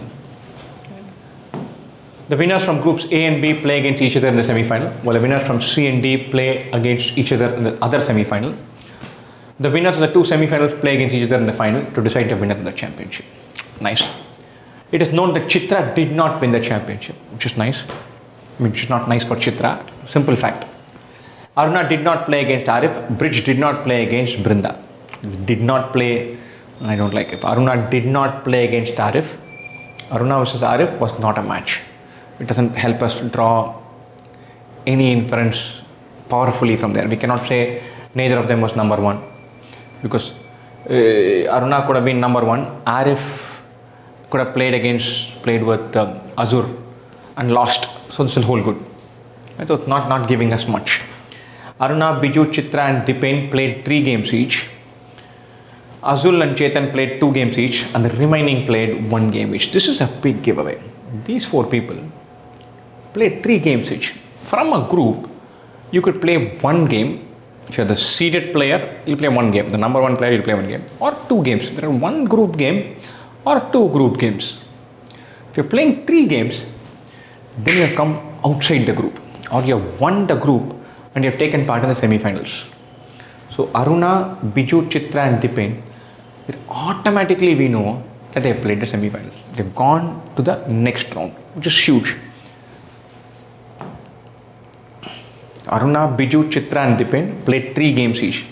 Within a group, you can play against 2 and 3 could play a game and then the winner will play against 1. So within the group, the top ranked player will play 1 game. The guy who wins the first round will play 2 games. The guy who loses the first round will play 1 game. Right? So if you play 3 games, then you play the game outside of your group, which automatically means the semi-finals are Aruna, Biju, Chitra and Dipen. Nice. Azul and Chetan played 2 games each. Azul played 2 and Chetan played 2, which is very interesting. They did not qualify. They got eliminated. Or I can straight away say Azul played with Arif, won that match, qualified to play against Aruna, lost that match. So I know in this group, we had an Azul versus Arif, which Azul won, and then an Azul versus Aruna, that Aruna won. Likewise, Chetan had a very similar issue. He played 2 games. That means Chetan versus Chavi, Chetan won, and Chetan versus Chitra, that Chitra won. Which is nice, beautiful. This also tells us that in this group, Aruna was the seeded player, number 1 ranked, and this group, Chitra was ranked number 1. Brilliant. So we've carved out 2 group games, very nicely. Aruna as number 1, Chitra as number 1. Azul versus Arif, which Azul won. Azul versus Aruna, that Aruna won. Chetan versus Chavi, that Chetan won. Chitra versus Chetan versus Chitra, that Chitra won. Now, Aruna has played 3 games. Chitra has played 3 games. What does that tell us? Aruna plays 1 game here with Azul. The second game with Biju. If she loses that, she is going home. Or Aruna versus Biju, Aruna has won. Chitra versus Dipen, Chitra has won. The finals has been played between Aruna and Chitra, which is also very interesting because now this comes into play. Chitra did not win the championship. That means Aruna versus Chitra, the winner in that is Aruna, not Chitra. Right? Now let's build on this. Let's come back to this one we have not really used. Aruna did not play against Arif. That we have already used, simple inference. We know that Bridge did not play against Brinda. Biju qualified to win. So Biju won a match. Bridge did not play against Brinda. So Biju is not number 1. Because he qualified, but the other 2 did not play each other. So Bridge did not play against Brinda. These 2 did not play against each other. If Biju had been number 1, then Brinda and Bridge would have played against each other. That would have been the first match. We know Biju did not finish first. Now let's look at this. Chitra and Dipen. Biju and Dipen also played 3 games each. Dipen is also not number 1 because he loses in the semi-finals. So Dipen plays against Donna or Deb, wins that match, plays against the other, wins that match, goes on to play against Chitra, loses that match. He played 3 matches and not gone to the finals. And so Arun and Chitra are semi-finals which are ranked number 1. Biju and Dipen were semi-finals who were not originally ranked number 1 in their pots. Lovely. We made a bunch of inferences. Finals is between Aruna and Chitra, and Aruna won that one.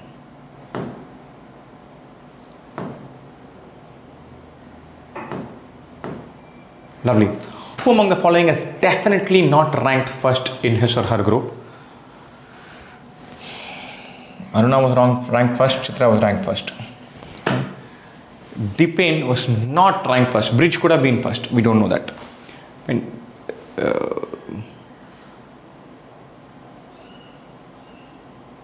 Dipen is not first. That's the answer. Choice C. If Dipen had been first, to qualify for the semi-final, he would have had to play only 1 game. Semi-final would have been his 2nd game, but he ended up playing 3 games. That means he played 1 here and then 1 more and then gone.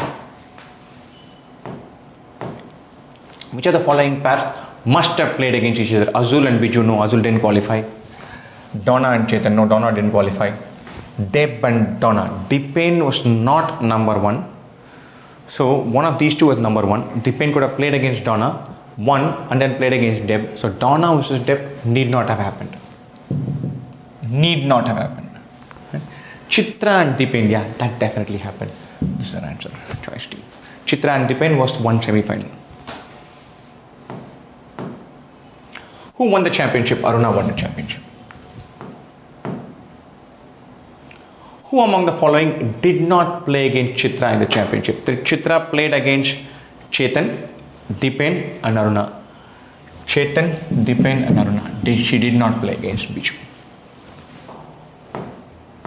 Ravi works in an online food delivery company. After each delivery, customers rate Ravi on each of 4 parameters: behavior, packaging, hygiene and timeliness, on a scale from 1 to 9. If the total of the 4 rating points is 25 or more, then Ravi gets a bonus of 20 for that delivery. Additionally, a customer may or may not give Ravi a tip.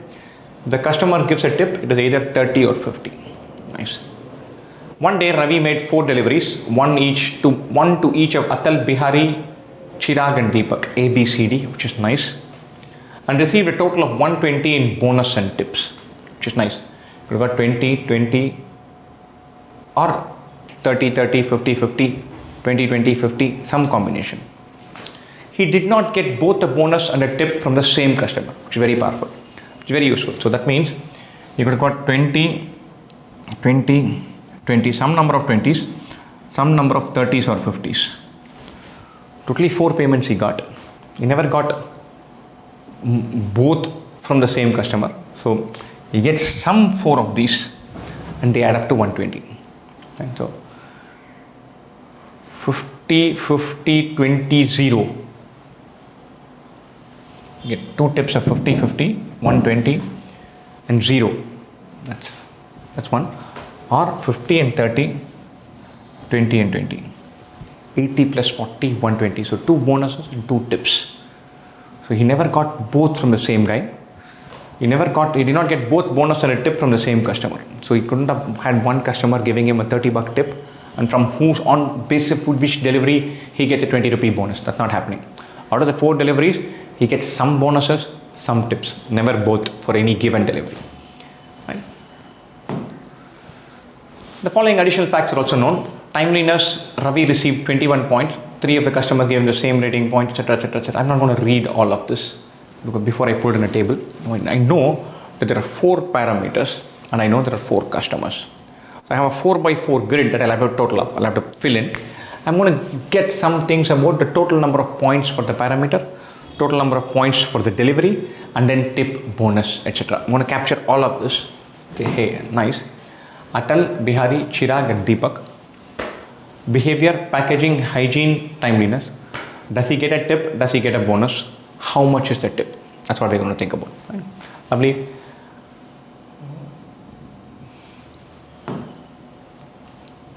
So he should have got 2 bonus days and 2 tip days. It means 2 days he totaled. You get a bonus if you get 25 points or more. So on 2 days is total, 2 deliveries is total added up to 25 or more. On 2, the total added up to less than 25, 24 or lesser. Nice. In timeliness, Ravi received a total of 21 points. 3 of the customers gave him the same rating points. Atal gave higher rating points than Bihari and Chirag. For timeliness, or 3 are equal. Atal is higher than B and C. So B and C should be the equal ones. Atal is not equal to this. Or this could be X, X, X and Y, adding up to 21, which is very nice. 3x plus y is 21, which is nice. That means if put x as 1, 1 plus 1 plus 1 is 3, y has to be 18, that's not possible. X is 2, not possible. 3, not possible. X could be 4, 4 plus 4 plus 4 is 12, 12 plus 9, that's possible. X could be 5, 5 plus 5 plus 5 is 15, y is 6, that's possible. We're also told that Atal gave higher rating points, so y is greater than x. Fine, so y, x, x, x. This could be 4, this could be 9, this could be 5, this could be 6. Other possibilities we don't have to worry about, only 2. X and y are 9, 4, 6, 5. Ravi received distinct rating points in packaging from 4 customers, adding up to 29 points. This totals up to 29. 29 seems a nice large number. And so I'm going to go top down. And so 9876, what does it add up to? 9 plus 8 plus 7 plus 6, 13, 21, 30. The maximum possible 4 distinct numbers. You can receive distinct rating points in packaging and the total is 29. The maximum possible is 30. So one of these should be 1 less than that. I cannot have 8876, 9776, they'll all have overlaps. Or the 4 numbers here are 9875. So the numbers here have got to be 9875 in some order. 9 plus 8 plus 7 plus 6 is 30. I need 1 less than 30. If I do 8 plus 7 plus 6 plus 5, my total will be only 26. It will crash. 8765 is very small. 9876 adds up to 30. That's the highest possible with distinct. At 29, 1 lesser. One of these numbers should be 1 lesser. 9, 8 or 7 being 1 lesser, we'll have not distinct. 9875 is the only combination. We don't know who got 9, who gave 9, who gave 8, who gave 7, but we know 9875 are the numbers. Okay. Similarly, Ravi received distinct rating points and hygiene from 4 customers, adding up to 26. This is also distinct, adding up to 26. Very interesting. So 4 numbers add up to 26. 8765. 8 plus 7, 15, 20, 26. 8765 is a possibility. That's a possibility with 8 in it. I was hoping that this won't work, so we'll have to say there has to be at least 1 9 or 1 9 sitting there, not at least 1 9 because they're distinct. That didn't work. 8765 adds up to 26. Nice. We'll have to hold on to that, hang on to that. But these 4 adds up to 26. Chirag gave the same rating points for packaging and hygiene. So packaging, let's say R, hygiene, let's say R. Same equal number he gave. Let's fill this in. A, B, R, D, P, Q, R, S. A, B, R, D are distinct. P, Q, R, S are distinct. These add up to 29. These add up to 26. The 29 ones we know are 9, 8, 7, 5 in some order. The 26 one we don't know anything about. Right? Done. We've just made those inferences 9, 8, 7, 5. Among the 4 customers, Bihari gave the highest rating points in packaging and Chirag gave the highest rating points in hygiene. Highest rating points in packaging for Bihari was the highest in packaging. The highest is this. Packaging we know has to be 9875. This is 9. Chirag gave the highest rating point in hygiene. In hygiene, R is the highest. This is beautiful because if this is 9, R cannot be 9. So in this packaging, in this hygiene thing, everything is less than 9. Now we already made one inference. These add up to 26. We said, hey, 8765 adds up to 26. We're hoping that we would have to establish that there is a 9. That didn't happen. 8 plus 7 plus 6 plus 5 is the largest possible non-9 numbers, distinct numbers. They add up to 26. These 4 add up to 26. These 4 do not have a 9. So brilliant. So this has to be 8765 in some order. That means R is 8. This is 8. These 2 have to be 7 and 5. These 3 have to be 7, 6 and 5 in some order. Right? Brilliant. So but we've got 9, 8 and 8 already in the bag.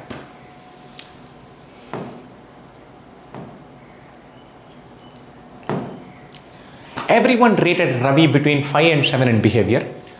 Unique maximum and minimum ratings in this parameter were given by Atal and Deepak respectively. Unique maximum, unique minimum. Between 5 and 7, that is, we've got 5, 6 and 7. Or Atal has given unique maximum 7. Deepak has given unique minimum 5. These 2 are 6, 6. 7, 6, 6, 5. Brilliant.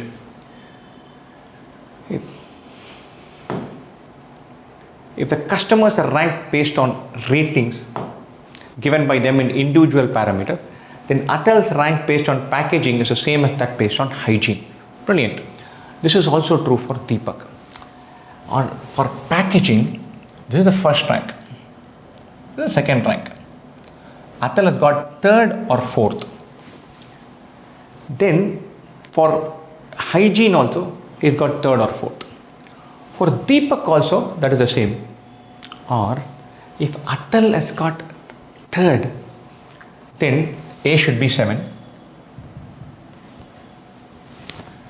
D should be 5. Right. Here also it should have been 3rd, 8, 7, 6, 5. P should be 6. Nice. Deepak should be 4th in this list also. So it is 9, 8, 7, 8, 7, 6, 5.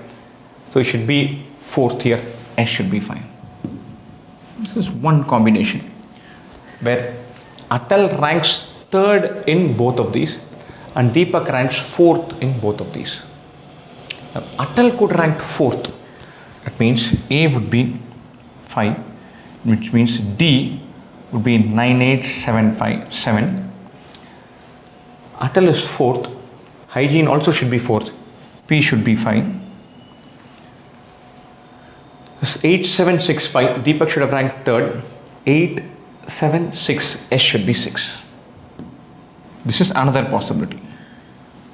In this possibility, Atal ranks 3rd, Deepak ranks 4th. In this possibility, Atal ranks 4th, Deepak ranks 3rd in both of these. Right? Lovely. Which also means that in hygiene and in packaging, 1 and 2 belong to B and C. 9, 8, 8, 7. This should be 7. That much we have in the bag. Let's put this in.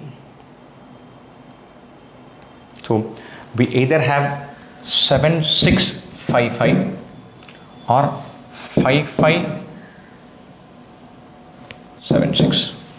One of these two combinations. Right? In either case, this is 7. And both possibilities exist. Let's keep both going. This is 7. Now let's build on this. We've already made an inference here. This is either 9444 or 6555. One of these two combinations work for sure. Now let's attack bonuses. We know this is 7.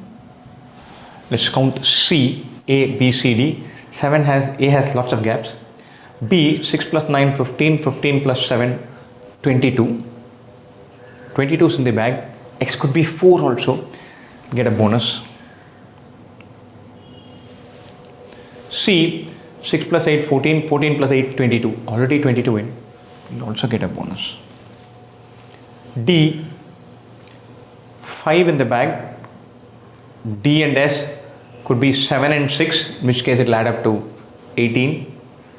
Even if it is 5, it is only 23. D definitely does not get bonus. B and C get bonuses. A should not get bonus. 2 bonuses and 2 tips. That much we know. Lovely. So now once we attack the bonuses, we know Ravi definitely got a bonus here. And then we know Ravi gets a bonus here also because we know Q is 7.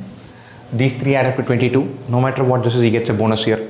These 2 should not be a bonus. Now let's split the possibilities based on this or this combo and see if one of those 2 eliminates itself.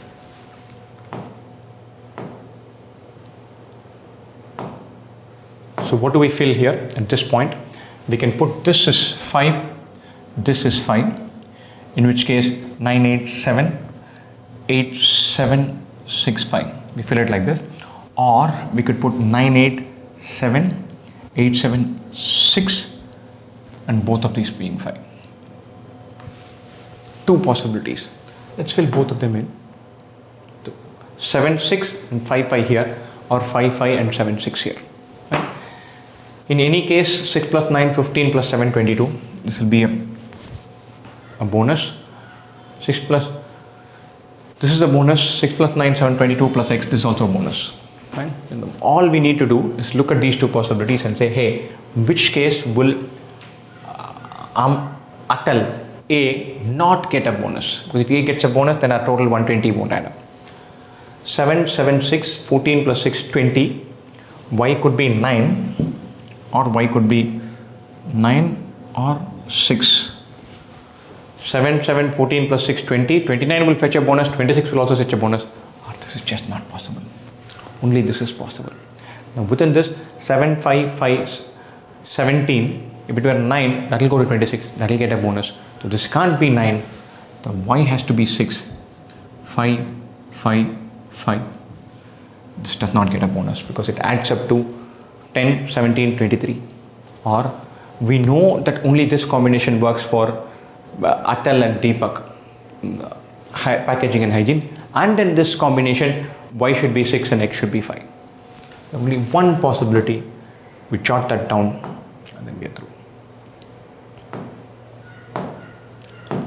What is the minimum rating that Ravi received from any customer and any parameter? 5 is the minimum.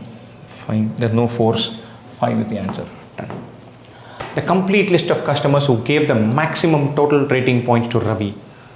Total 5, 5, 10, 17, 23. Total is 23. 15, 22, 27. 14, 22, 27. 5, 7, 12, 18, 23. 27 and 23s. The maximum is 27. B and C, Bihari and Chirag. What rating did Atal give on timeliness? 6 plus 3, 5s. Got that. What best can be concluded about the tip amount given by Deepak? Deepak did not, Ravi did not get a tip, did not get a bonus for delivering to Deepak. So he got a tip for sure. But the tip amount It could be 30 or 50, 50 or 30. He gets 150 and 130. Deepak could have given 30 or 50, either 30 or 50. In which parameter did Atal give the maximum rating points for Ravi? Maximum in behavior. What rating did Deepak give on packaging? Deepak on packaging is 7. 3 reviewers, Amal, Bimal and Komal are tasked with selecting questions from a pool of 13 questions.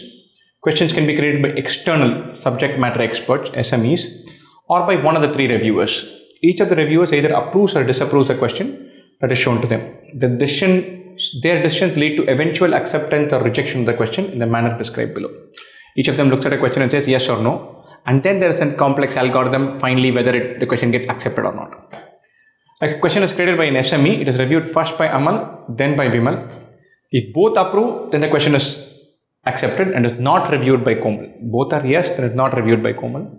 If both disapprove the question, it is rejected and is not reviewed by Komal. So Komal comes only when it's a tiebreaker, I'm assuming. Let's see. If one of them approves the question and the other disapproves it, then the question is reviewed by Komal. Then the question is accepted only if she approves it.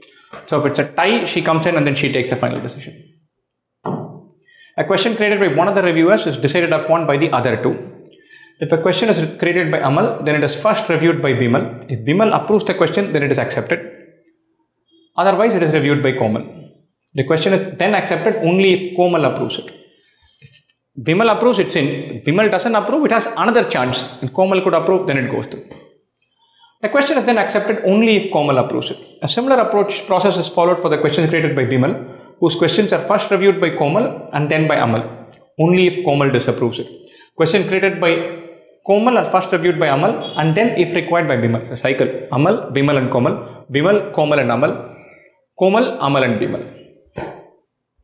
The following facts are known about the review process after its completion. So this is a process and then the results. Q2, Q6, Q9, Q11 and Q12 were rejected and the other questions were accepted. Amal reviewed Q2, Q3, Q4, Q6, Q8, Q10, Q11 and Q13. Bimal reviewed Q2, Q4, Q6 through Q9. What each of them reviewed. I'm not going to read all of that. We're sensing how we're going to grab this data. I can't remember all of this. Q1 to Q13 we're going to put who reviewed. Amal has reviewed a bunch, Bimal has reviewed a bunch, Komal has reviewed a bunch. We're going to say what has been accepted, what has been rejected, and then we'll make inferences after that. Lovely. Questions 1 to 13. Q2, Q6, Q9, Q11 and Q12 were rejected. Q2 was rejected. Q6, Q9, Q11 and Q12. They were all rejected and then the others were accepted. Amal reviewed only Q2, Q3, Q4. So Amal, Q2, Q3, Q4, Q6, Q8, Q10, Q11 and Q13. Bimal reviewed Q2, Q4, Q6, Q2, Q4, Q6 through Q9. So Q7, Q8, Q9, Q12 and Q13. Komal reviewed only Q1 through Q5. Komal 1, 2, 3, 4, 5. Q7, Q8. Nice. Q9, Q11 and Q12. We put in who's reviewed all of this. We filled all of the data in. Let's have a look at this and see if we can make any inferences at all. And so the first one was approved after having been reviewed by, sorry, I've written it as Kamal, it's Komal. Don't worry about it. I've written it as Kamal, it's Komal. Some typo, I've just copied everything down. So don't worry about it. Komal has reviewed and approved it, or this must have been created by Bimal. Komal reviews, approves straight away. So no second process. This one's reviewed by Amal, Bimal and Komal. So to start with, one of them has not created it. If any one is created, only the other 2 can review. So if all 3 have reviewed, then this has been created by an SME or subject matter expert. So I know that there's one more here. This is also by a subject matter expert. All 3 have reviewed it. One more here. It's also by a subject matter expert. Created by a subject matter expert, nothing else anywhere. Lovely. So we can fill that in. So we can also fill in who created what. So this one, the first one, if you say this is created by, first one was created by Bimal.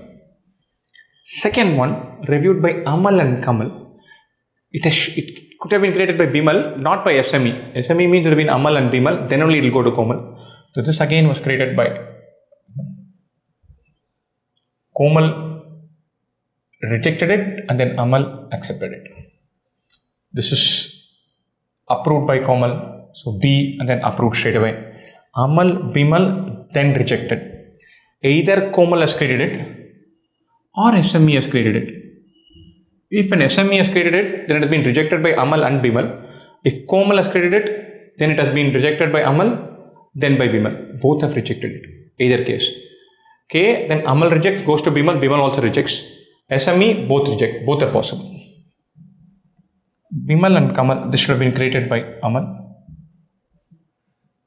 Bimal rejects it, then Komal accepts it. It will go to Komal only if Bimal has rejected it.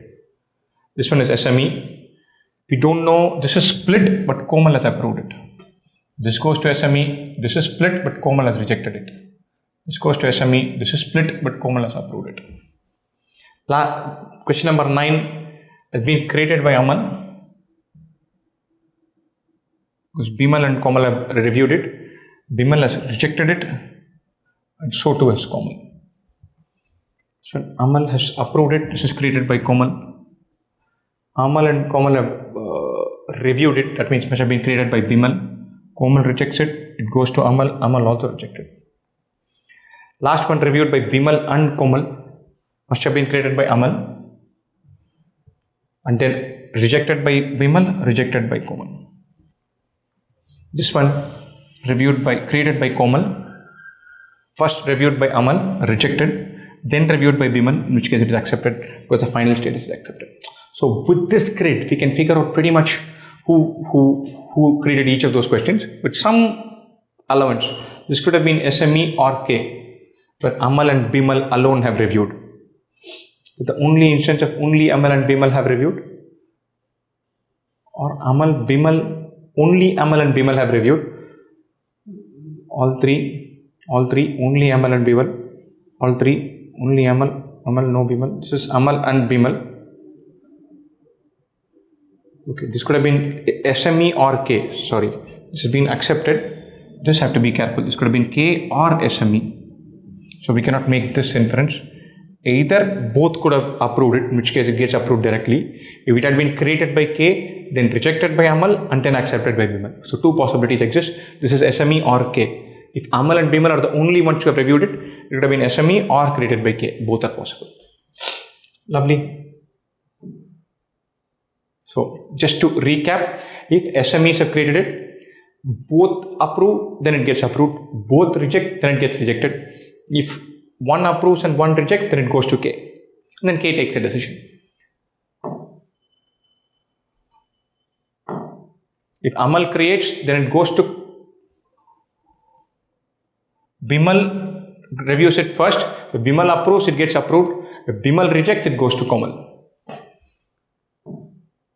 If Bimal creates it, Komal takes the first decision. If Komal disapproves, then it comes to Amal. If Komal creates it, then Amal looks at it. If Amal rejects it, then it comes to Bimal. Right? So just a quick recap of the mechanism there. Amal, Bimal, Kamal, these three should have been SME. After this, we fill step by step. We know B's and A's very clearly. These two are SME or K. Both possibilities exist. If this were SME, it would have been rejected by both of them.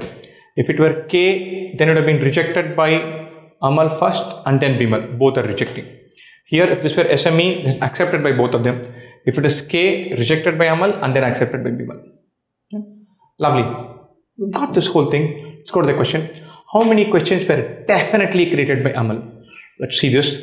This one, question number 7 is definitely created by Amal. Question number 9 is definitely created by Amal.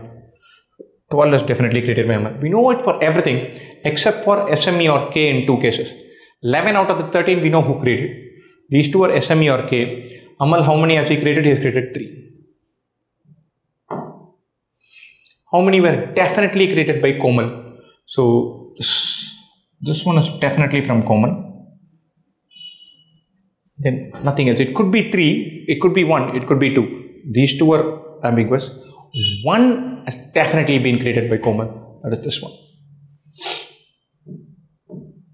How many questions were definitely created by the SMEs? 1, 2, 3. These 3. The other 2 could have been SME or common. That ambiguity is there. The ones that were reviewed by all 3 are definitely created by an SME. Ones that were reviewed by only Amal and Bimal could be SME or K. Both are possible. So 3 were created by the SMEs for sure. How many questions were definitely disapproved by Bimal? Let's see, only the ones where Bimal has reviewed we need to check. So this one, we don't know. One of these 2 has approved, the other has disapproved. That's why we went there. So Bimal could have approved it. That we are not sure. This one of these is approved, the other has disapproved. Bimal could have approved, Amal could have disapproved, and then it could have gone to Komal. This again, we cannot be sure. This one, been rejected. If it had been created by an SME, both should have rejected it. If it had been created by K, again both should have rejected it. So Bimal has definitely rejected this one. Question number 6. This one, Amal has created, have been reviewed by Bimal. Because Bimal rejects it, it goes to Komal. So definitely Bimal has rejected this also. This one, once again it is Amal and Bimal. 1 yes and 1 no takes us to Komal. It's been created in SME, we don't know for sure. This one, Bimal and Komal. Only if Bimal rejects it will it go to Komal. So this has definitely been rejected. This one, Bimal and Komal. Amal has created it, it's been rejected. Both of them have rejected. Definitely Bimal has rejected.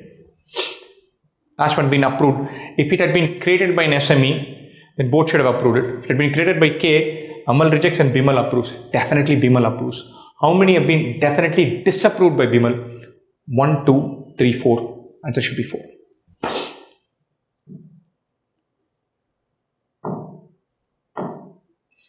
The approval ratio of a reviewer is the ratio of the number of questions she approved to the number of questions she reviewed. Which option best describes Amal's approval ratio? How much has they approved by the number she has reviewed? Approval ratio. So Amal has created a bunch of questions. Let's see which ones we know for sure that she has rejected. This one could have been rejected by one of them, not by both. It would have been Amal saying yes, Bimal saying no. This we can't be sure. Second one, Bimal has created, Amal has definitely approved. This is a definite yes.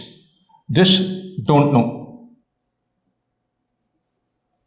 This one, Amal, Bimal, there is an ambiguity. One of them has approved, the other has disapproved. Therefore, it has gone to Komal. So we don't know this. This scenario, SME or K, but getting rejected. If it is SME, both of them should have rejected. So Amal has rejected. If it is K, again Amal should have rejected. Should have gone to Bimal. Bimal should have also get rejected. So this is a no. This one, SME has been approved finally. So Komal has approved it. Between these two, there's 1 yes and 1 no. So we don't know for sure. This Amal, Komal has created, Amal has approved straight away. This is a definite yes. This one, Bimal has created it and then it has been disapproved. So it's gone to Komal first, who said no. It's gone to Amal then. Amal has also said no. This is also a no. Final thing, SME or K, it has been approved. If it were SME, both of them should have approved it. If it were K, then Amal has said no and then Bimal has approved. So Amal, we don't know. Bimal has definitely approved this. Amal, we don't know. So Amal has reviewed 1, 2, 3, 4, 5, 6, 7, 8 questions, of which is definitely rejected 2, definitely accepted 2, is approved 2 for sure, rejected 2 for sure. There are 4 that could have gone either way. 2 yeses sitting there, 2 no's sitting there, 4 that have gone either way. Which option best describes Amal's approval ratio? His approval ratio could be 2 out of 8 or 6 out of 8. There are 2 ticks for sure and 2 being rejected for sure. I mean 2 ticks, 3 ticks, 4 ticks, 5 ticks or 6 ticks. 2 out of 8, to 6 out of 8, all of these are possible. 2, 3, 4, 5, 6 out of 8, all of them are possible. So finally the question says, what is the ratio? 2 out of 8 to 6 out of 8. 0.25 to 0.75. That is the range we're looking for.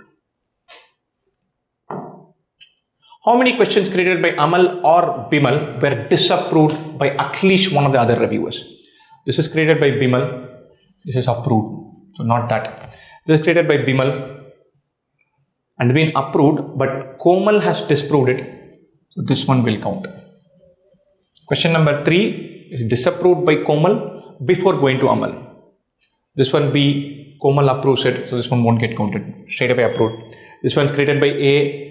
Bimal says no to this, and then it goes to Komal. So this one will get counted. It's created by SME, we can ignore. Amal has created it, goes to Bimal. Bimal says no, and then Komal says no also. So this will get counted. Next one is K, ignore that. B, created by B, Komal says no, and then Amal says no, both no. So this will get counted. Then created by A, goes to Bimal. Bimal says no, then Komal says no. This will also get counted. That we won't count. How many are there? 1, 2, 3, 4, 5. Question 3, 7, 9, 11, 12 have been created by A or B and been disapproved by at least one other reviewer. Fine. Javelin throws, a beautiful, delightful set. I must confess that I had a really tough time solving this. I had muddled up one of the data points. It's a beautiful set. It's very frightfully, it seems like it's light on information, but it carries a lot of depth. There's some nuances in math and simplifying that if you get it, then you get a kick out of it and it all falls in place miraculously well. But otherwise, it's a nice, challenging set. It took me a long time to solve this. Fine, let's attack this. Absolutely delightful set, but super tough. Super tough. The one thing that I didn't like about slot 3 was 3 sets were easy. They were walk through. You just look at them and write down the answer. And one was freakishly tough.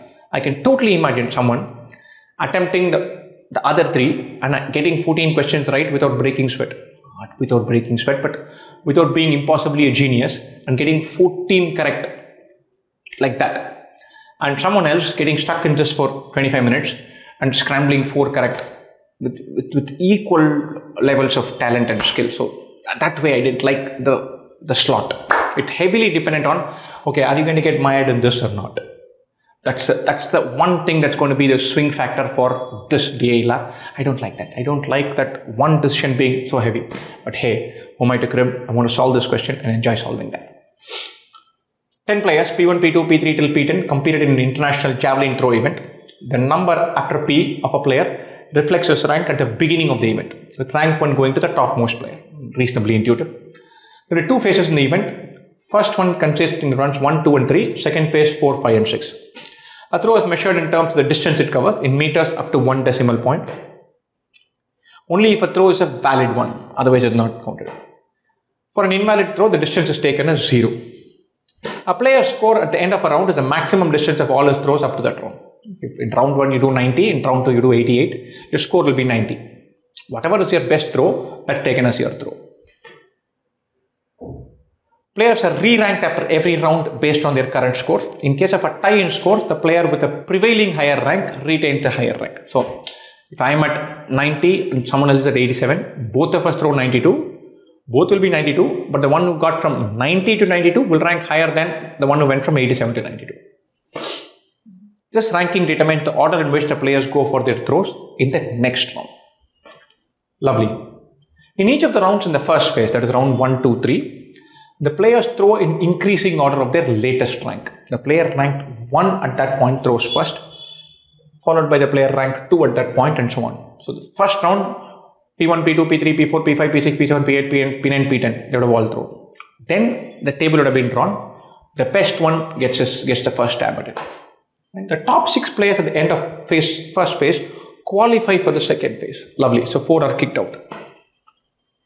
In each of the rounds in the second phase, the players throw in decreasing order of their latest rank. So there are 6 players. The one at the weakest will start. The strongest will end. So presumably if you're at an advantage, you know what your target is exactly when you go there to grab your medals. Right? The player ranked 6 at that point throws first, followed by the player ranked 5 at that point, and so on. The players ranked 1, 2, and 3 at the end of the 6th round receive gold, silver, and bronze medals respectively. Beautiful. All the valid throws of the event were of distinct distances. There's no tie. Thank God for that. The tables below show distances covered by all valid throws in the first and third round in the event. First round, all valid throws, P1, P3, P5, P6, P7, P9 are these numbers. This tells us that P2, P4, P8, P10 have thrown 0. Invalid throws. P2, P4, P8, P10. 4 are at 0. Nice. Distances covered by all valid throws in the third round. P1 is 88.6, P3 is 79, P9 is 81.4. 7 invalid throws, which is beautiful. All zeros. So we don't, maybe life is simpler there. So super. 6 numbers we know, the remaining 4 are 0. 3 numbers we know, the remaining 7 are 0. In round 1 and round 3, we know that. So at the end, beginning of round 1, the order would have been P1, P2, P3, P4, P5, P6 till P10. After round 1, the best throw belongs to P7, I think. P7 would have started round 2.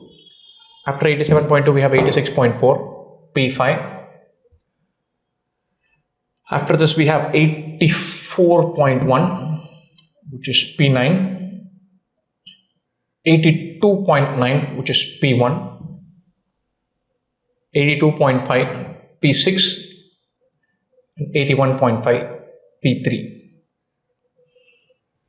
This would have been the sequence after round 1, followed by P2, P4, P8, P10.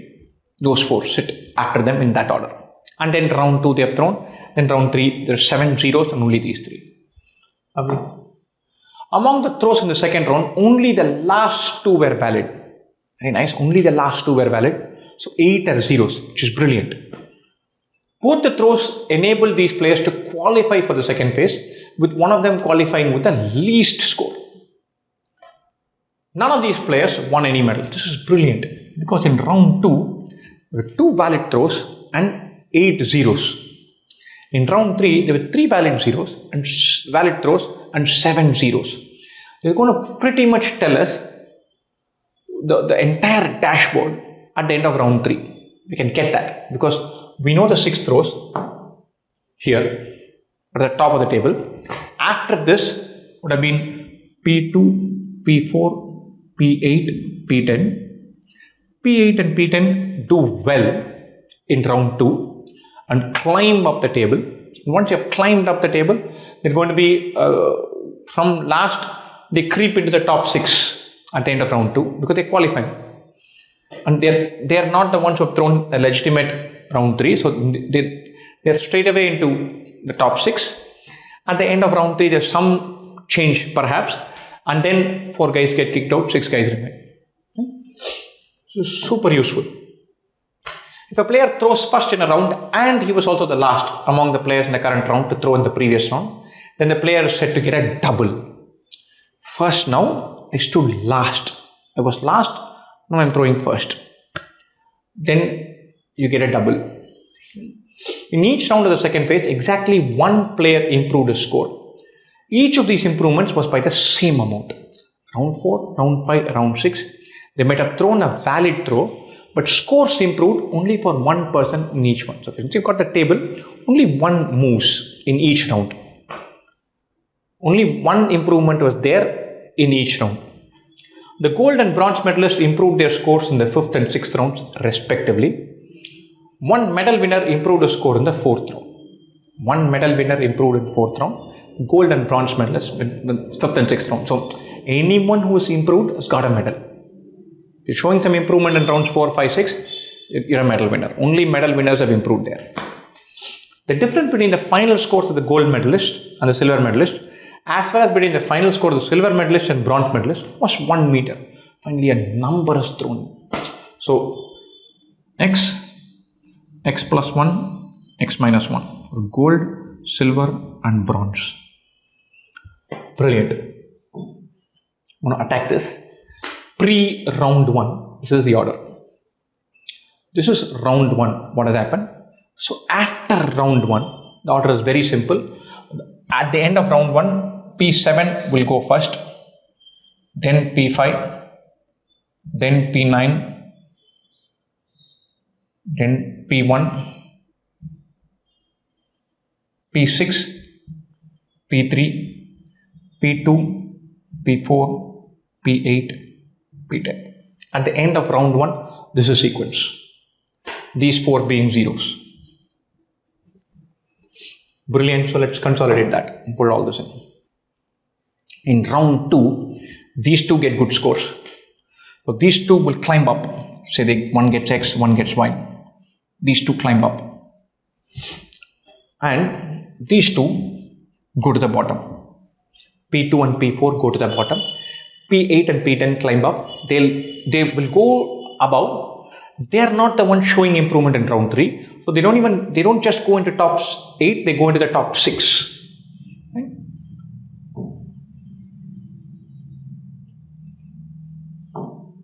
So X and Y, but they are not here. These two scores go here into the top 6 somewhere.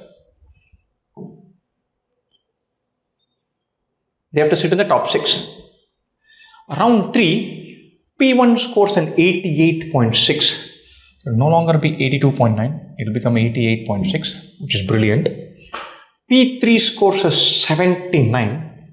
79 is a valid throw, but it doesn't change our table. It doesn't change the number on the table. P9 scores an 81.4. 81.4 is a valid throw, but doesn't change our table.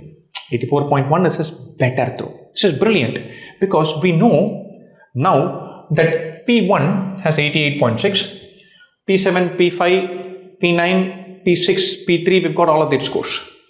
And 8 and 10 qualifiers. If we look at qualifiers, at the end of round 3, these two should have been in. They're in. We've already been told that. We've also been told that there are only 6 qualifiers. These two are definitely out. They put 3 invalid throws. They're out. So these two are in. Out of these 6, 4 should be in. The best standout performance is 88.6. That is in. After that comes 87.2. This is in. Then an 86.4. This is in. Then 84.1. This is in. These two are out. P6 and P3 get disqualified.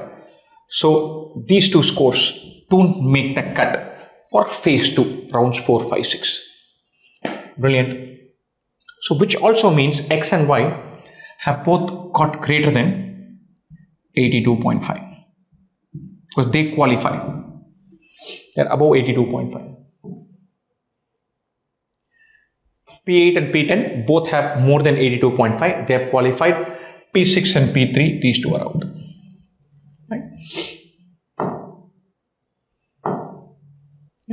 So 88.6, 87.2, 86.4, 84.1, those 4 are in.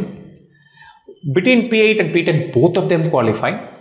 Both of them don't win medals. And one of them is the just last one to qualify. So if you see this constraint, the description here. One of them qualifying with the least score. So between P8 and P10, both qualified. So both have got more than 82.5. Both have to sit on this table somewhere, but one of them sits right at the end, the other sits somewhere here.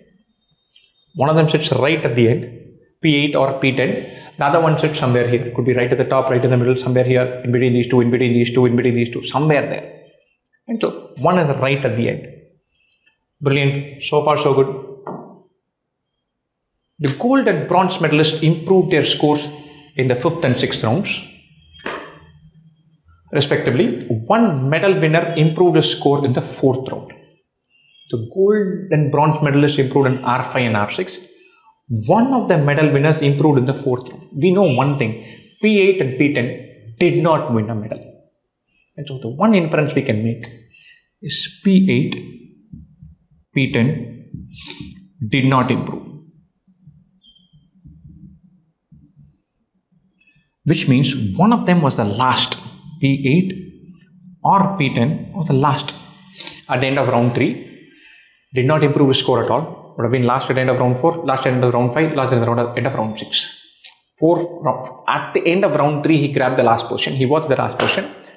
And end of round 4, round 5, round 6, he continues to be last. One of them. The other sits somewhere here. His ranking could have got down. Someone else has overtaken by improving, but his ranking has not improved. Not put a better throw. Whatever they had, they're hanging on to it. They did not have an improvement. P8 and P10 did not improve. So they were not medal winners either. So gold and bronze medalists improved their scores in the 5th and 6th rounds.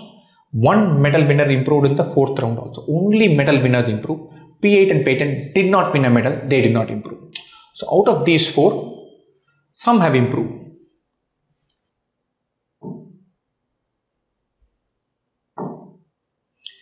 In each round of the second phase, exactly one player improves his score.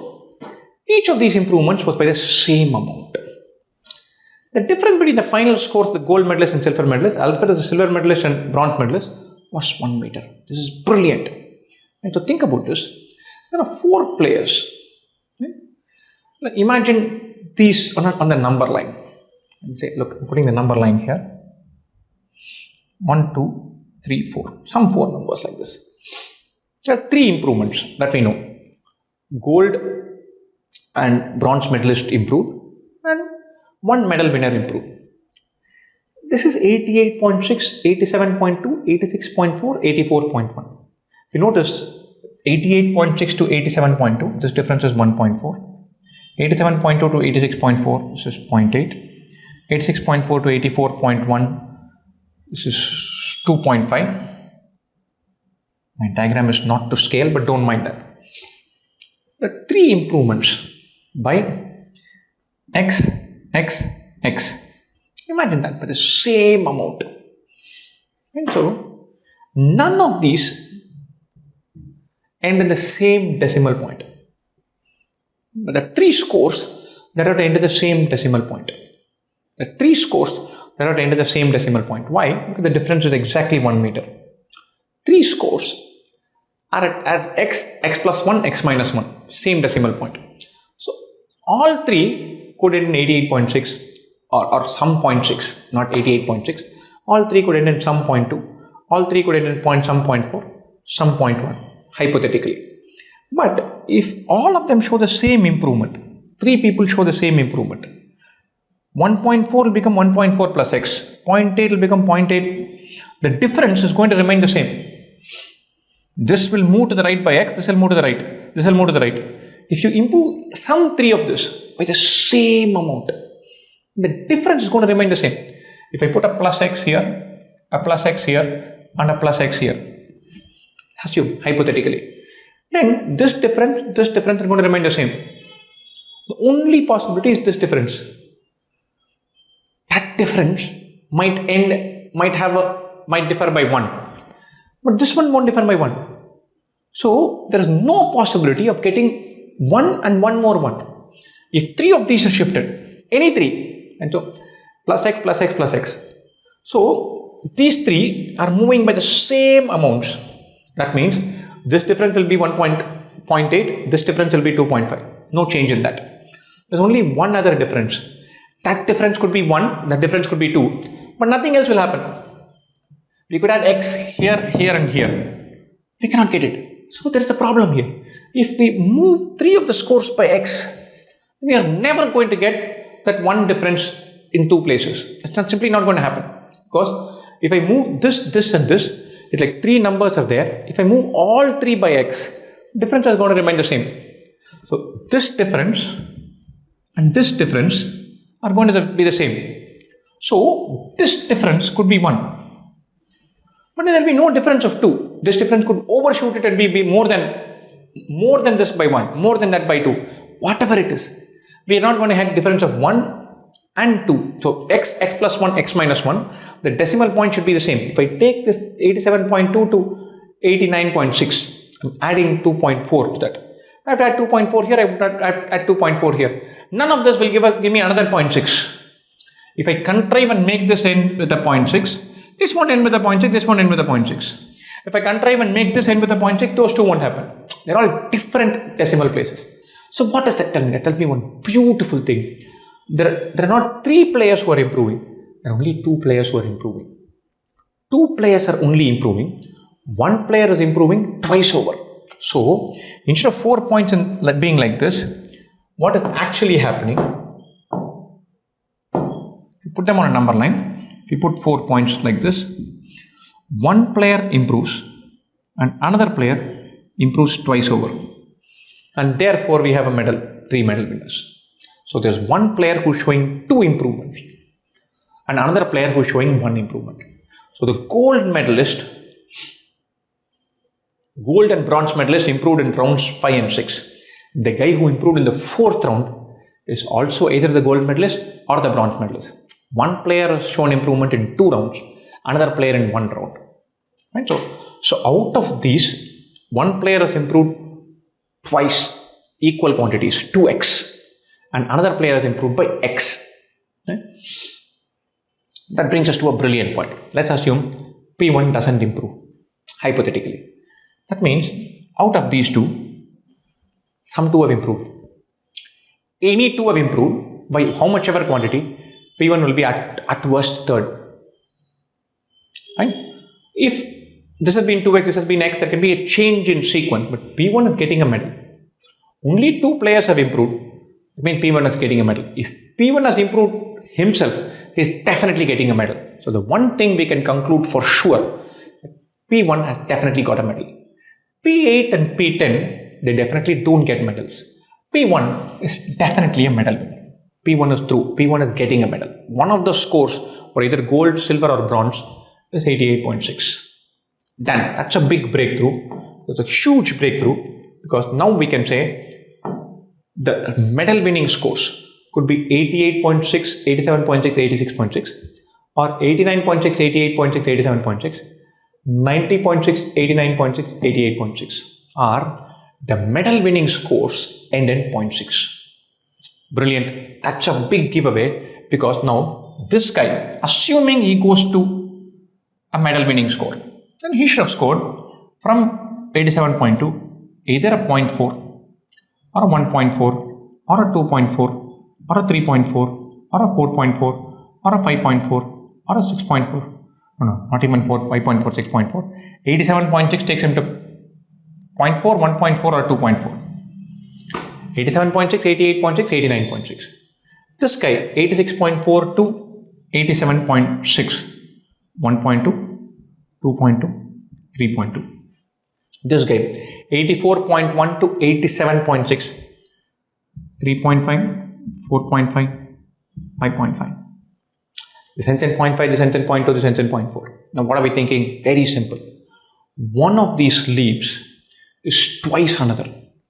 This cannot be twice. This is 3.5. There's no points to 5.75. 3.5 into 2 is 7. 4.5 into 2 is 9. 5.5 into 2 is 11. This is out. One of these numbers is twice another. You just scan the numbers. 1.2 into 2 is 2.4.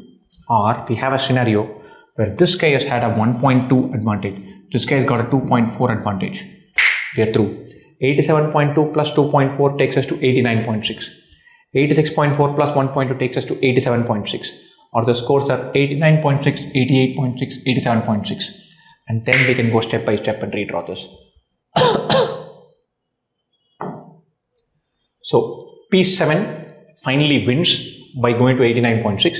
He has gone to 88.4 in round 4 and 89.6 in round 5.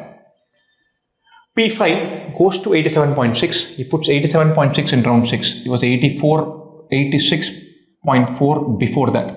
Goes to 87.6. So 88.6 is P1. He doesn't improve his score and stays as silver. 89.6, 88.6, 87.6. Now P10 or P8, P8 or P10. This is greater than 82.5. This is less than 87.6. That much we know. It could be here also in this range. P8 or P10, P10 or P8. Right. Now let's look at this final thing. If a player throws first in a round and he was also the last to throw in the previous round, then the player is said to get a double. And last at the end of round 3, is P8 or P10. Right? And P8 or P10 would have thrown first in round 4. Last person throws first. Whoever was last at the end of round 3 last is P8 or P10. Round 4 first throw would have been P8 or P10, whoever this was. Again continues to be last. P5 they would have been first. Again continues to be last. P6 they would have been first. Whoever was last here does not improve his score. Stays as it is. If they're 82.6, it stays as 82.6. Their best throw is what they threw in rounds 1, 2, 3 or round 2 to be precise. After that there will be no improvement in the score. Round 3, round 4, at the end of round 3, at the end of round 4, at the end of round 5, at the end of round 6, the same person has been last. That person would have thrown first in round 4, round 5 and round 6. All 3. Now, that player would have got a double. What by this definition? The player throws first in a round and he was also the last to throw in the previous round, and the player is said to get a double. So this P8 or P10 would have got a double in round 4, round 5 and round 6. All 3. But there's only one player. We told 2 players got a double. That's confusing because one player has got a double multiple times, but 2 players have got a double. So we have to go back all the way to our round 1. At the table after round 1 is this. After round 1, P7 was first, P10 was last. After round 2, P4 was last. Here we throw in descending orders. So in round 2, P7 would have thrown first. In round 3, whoever was the first would have thrown first in round 3. So P10, who was last at the end of round 1, could have climbed up in round 2. So in round 2, P10 has a good throw.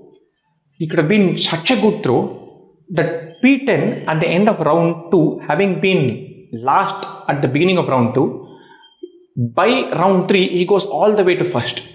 He is the first to throw in round 3 in spite of having been last before that. So P10 was last and then he goes all the way to first throw, or P10 should have thrown in such a good number that having been last at the end of round 1 manages to be the first person throwing. That means from last to first, P10 is the only one who could have made this journey from last to first. So it's going to be in descending order. We've gone from last to first. The only person who could have done that is P10, or P10 goes from last to first. Here, P10 is the other person to have got the double. This step could not have been P8 because P8 would have been ranked higher than P10. So in one of the rounds, in the first phase, P10 would have got a double. That means in the second phase, P8 would have got a double. That means the last player to qualify should have been P8.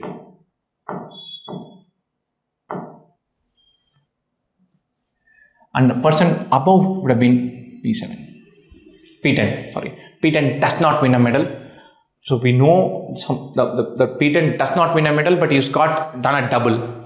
And P8 is the other person to have done a double. P8 has got the score. Really challenging set. Absolutely brilliant. Each sentence is loaded with some meaning, some funda, somewhere sitting there. Now let's go to the question. Having gone this far, which 2 players got the double? P8 and P10. You know that. Nice. We just went through that. Who won the silver medal?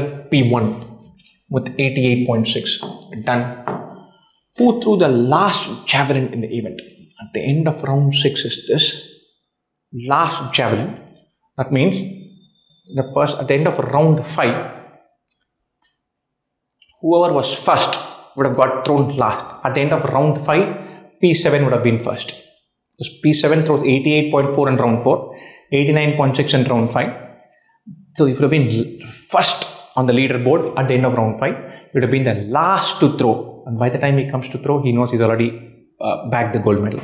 So the last throw should have been by P7. What are the final score of the silver medalist? 88.6. That is there. Which of the following can be the final score of P8? P8 got more than 82.5, less than 84.1, which was the last to qualify. He qualified, but he was the last. More than 82.5, less than 82. 84.1. This has done. By how much did the gold medalist improve his score in meters in the second phase? Gold medalist went from 87.2 to 89.6. And so 1.2, 1.2, two improvements of 1.2, 2.4 meters. Let's see. Let's attack this set. This is a far simpler set. Lovely set.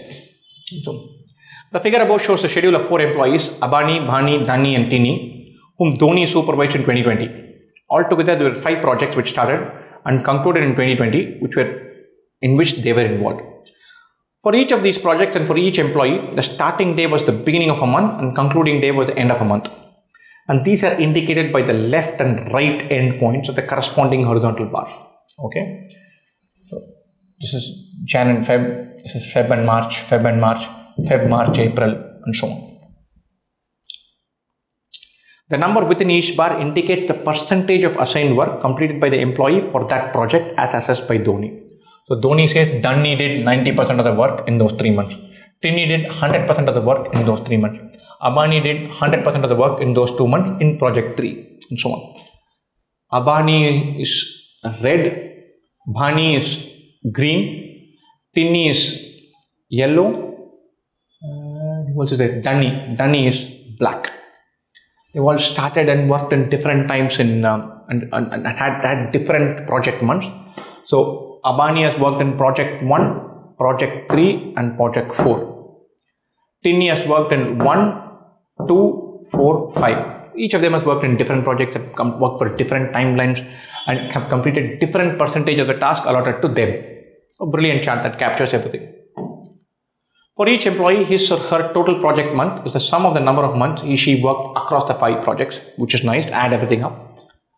While his annual completion index is the weighted average of the completion percentage attained from different projects, with the weights being the corresponding number of months she worked in these projects. They work for 4 months and percentage completion is 80%, 4 weightage of 80%, and then you simplify it. For each project, the total employee month is the sum of the number of months of 4 employees worked in this project, while its completion index is the weighted average of the completion percentage assigned for the employees who worked in this project. Nice. So, number of months total is the employee months. And then completion index is take a weighted average of percentage completed.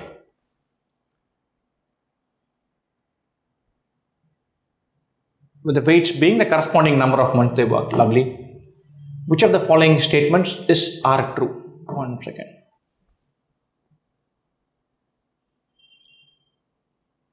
Project month, and for each employee there is a project month angle and an employee month angle, both ways. Which of the following statements are true? The total project month was the same for the 4 employees. The total employee month was the same for the 5 projects. Project month for each employee. For Abani it is 2, 4 plus 5, 9. Abani is 9 months. Bhani is 2 plus 3.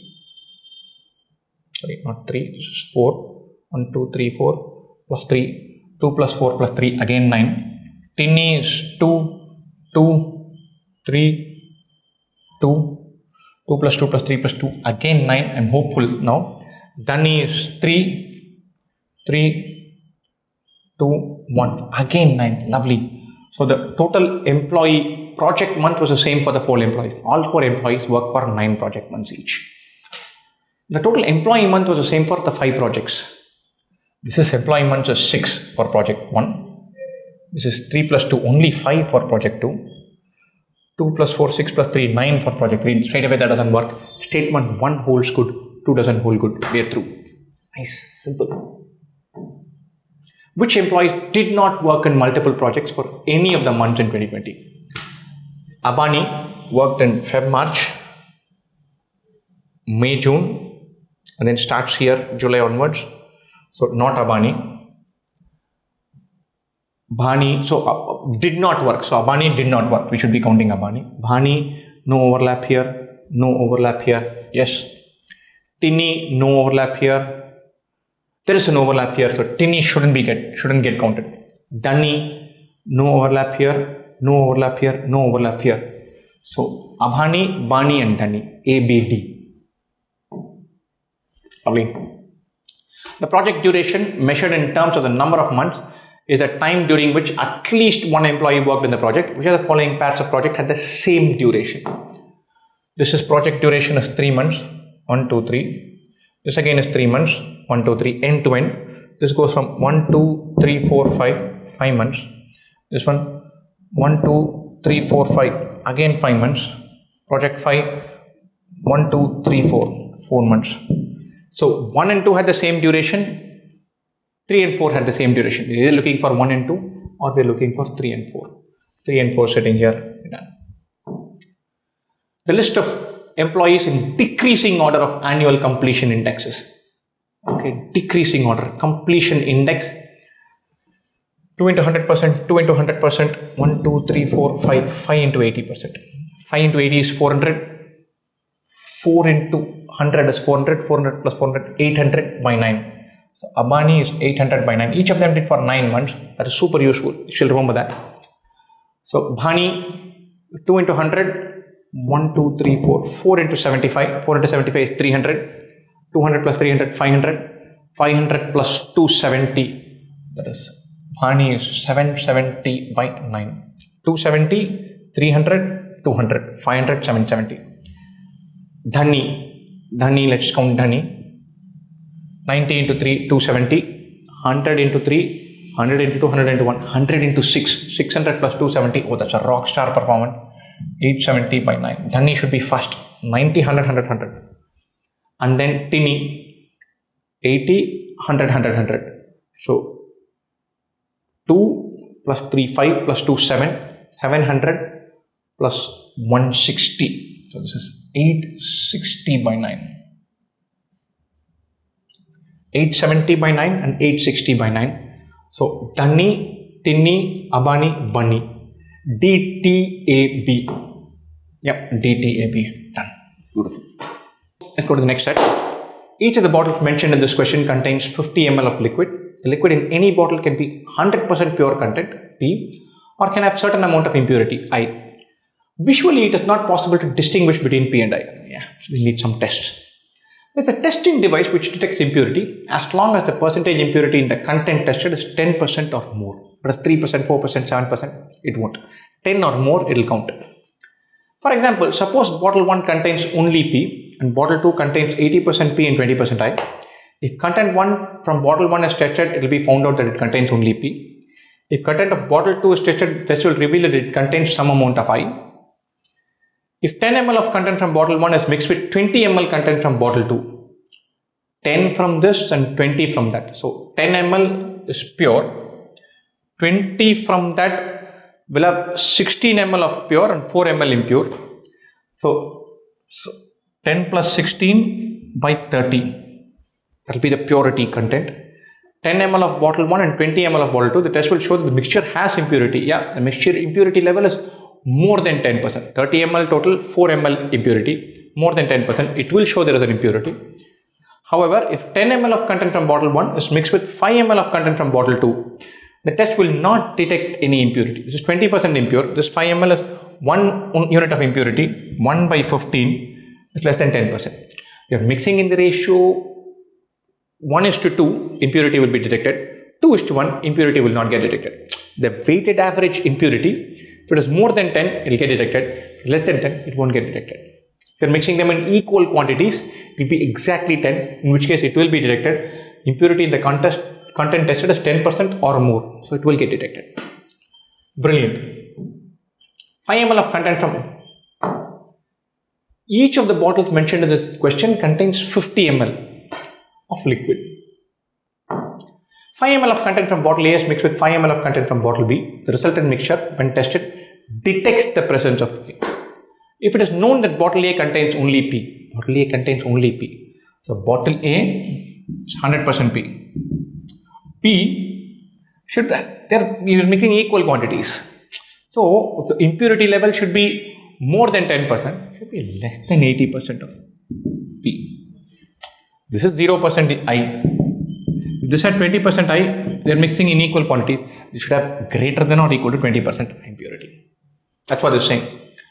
What is the best that can be concluded about the volume of I in bottle B? More than 20% should be there. 20% of 50 ml is 10 ml. So at least 10 ml of impurity should be there in bottle B. At least 10 ml, 10 ml. Bottle A has 0% impurity. You're mixing equal quantities. The average goes 10 or more. The impurity level in B should be 20 or more. 20% impurity is 10 ml, 10 ml or more. Done. 4 bottles, each bottle is known to contain only P or only I. They will be considered to be collectively ready for dispatch if all of them contain only P. In minimum, how many tests is it possible to ascertain whether these bottles are collectively ready for dispatch? So, P, P, P, P, or one of them is I.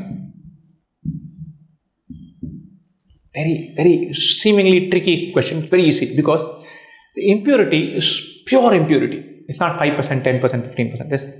So let's assume there is one impure thing. P, P, P, I. What will we do? We'll mix everything. Equal quantities. Equal quantities, mix all 4. Given in that mixture, 25% impurity will be there. That will get detected. So what do we? So if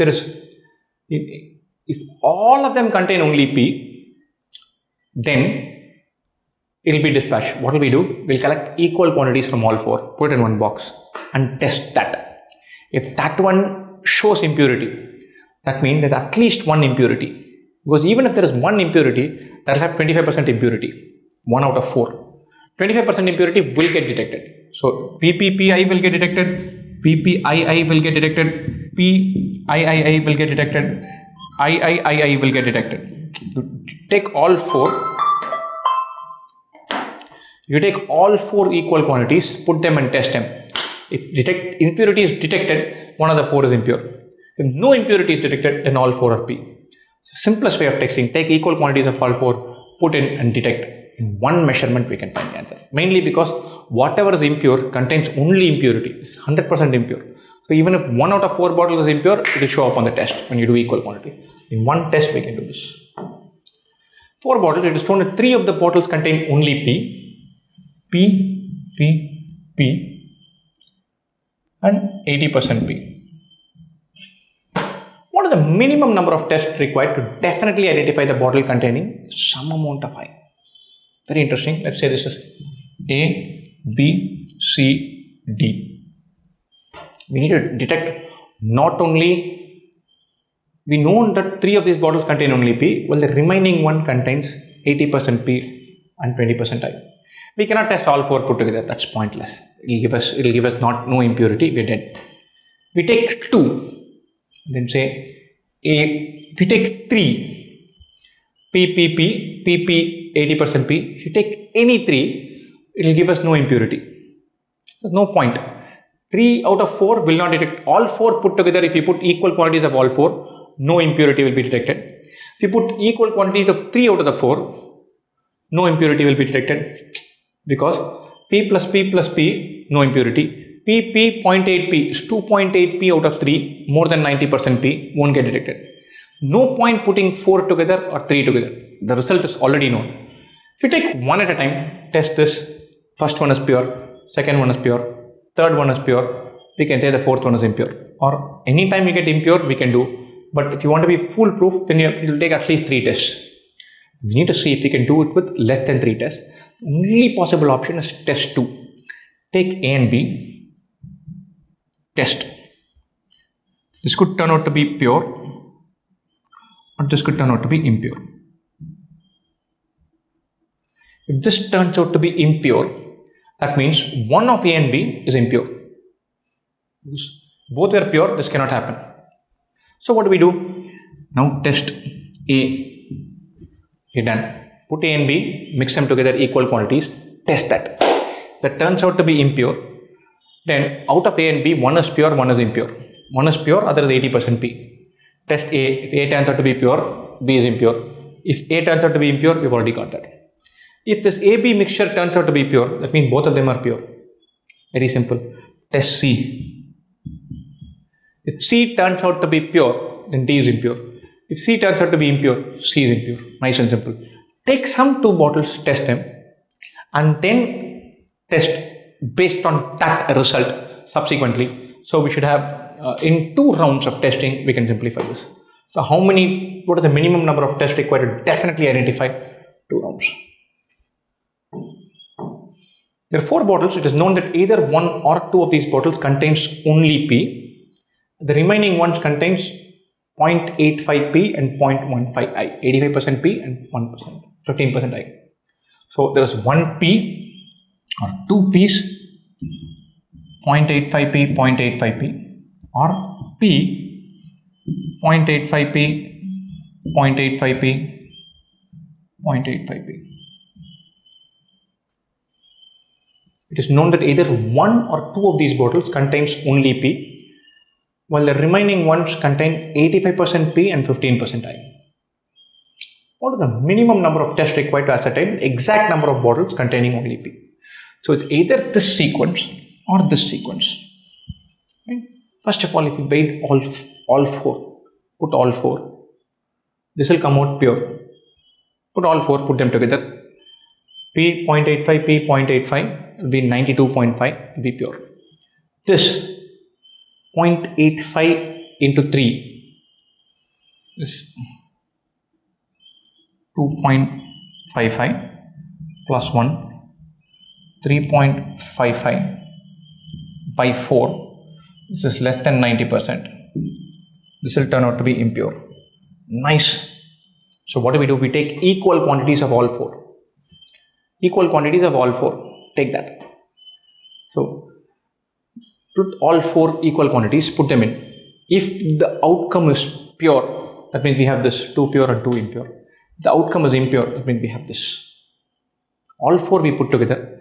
This will result in impure. This will result in pure. Put all 4 together and test. In one test we can do. Because we know for sure either this or this. Put all 4 equal quantities. This will result in a negative test, impure. This will result in a positive outcome. So with one test we can complete this.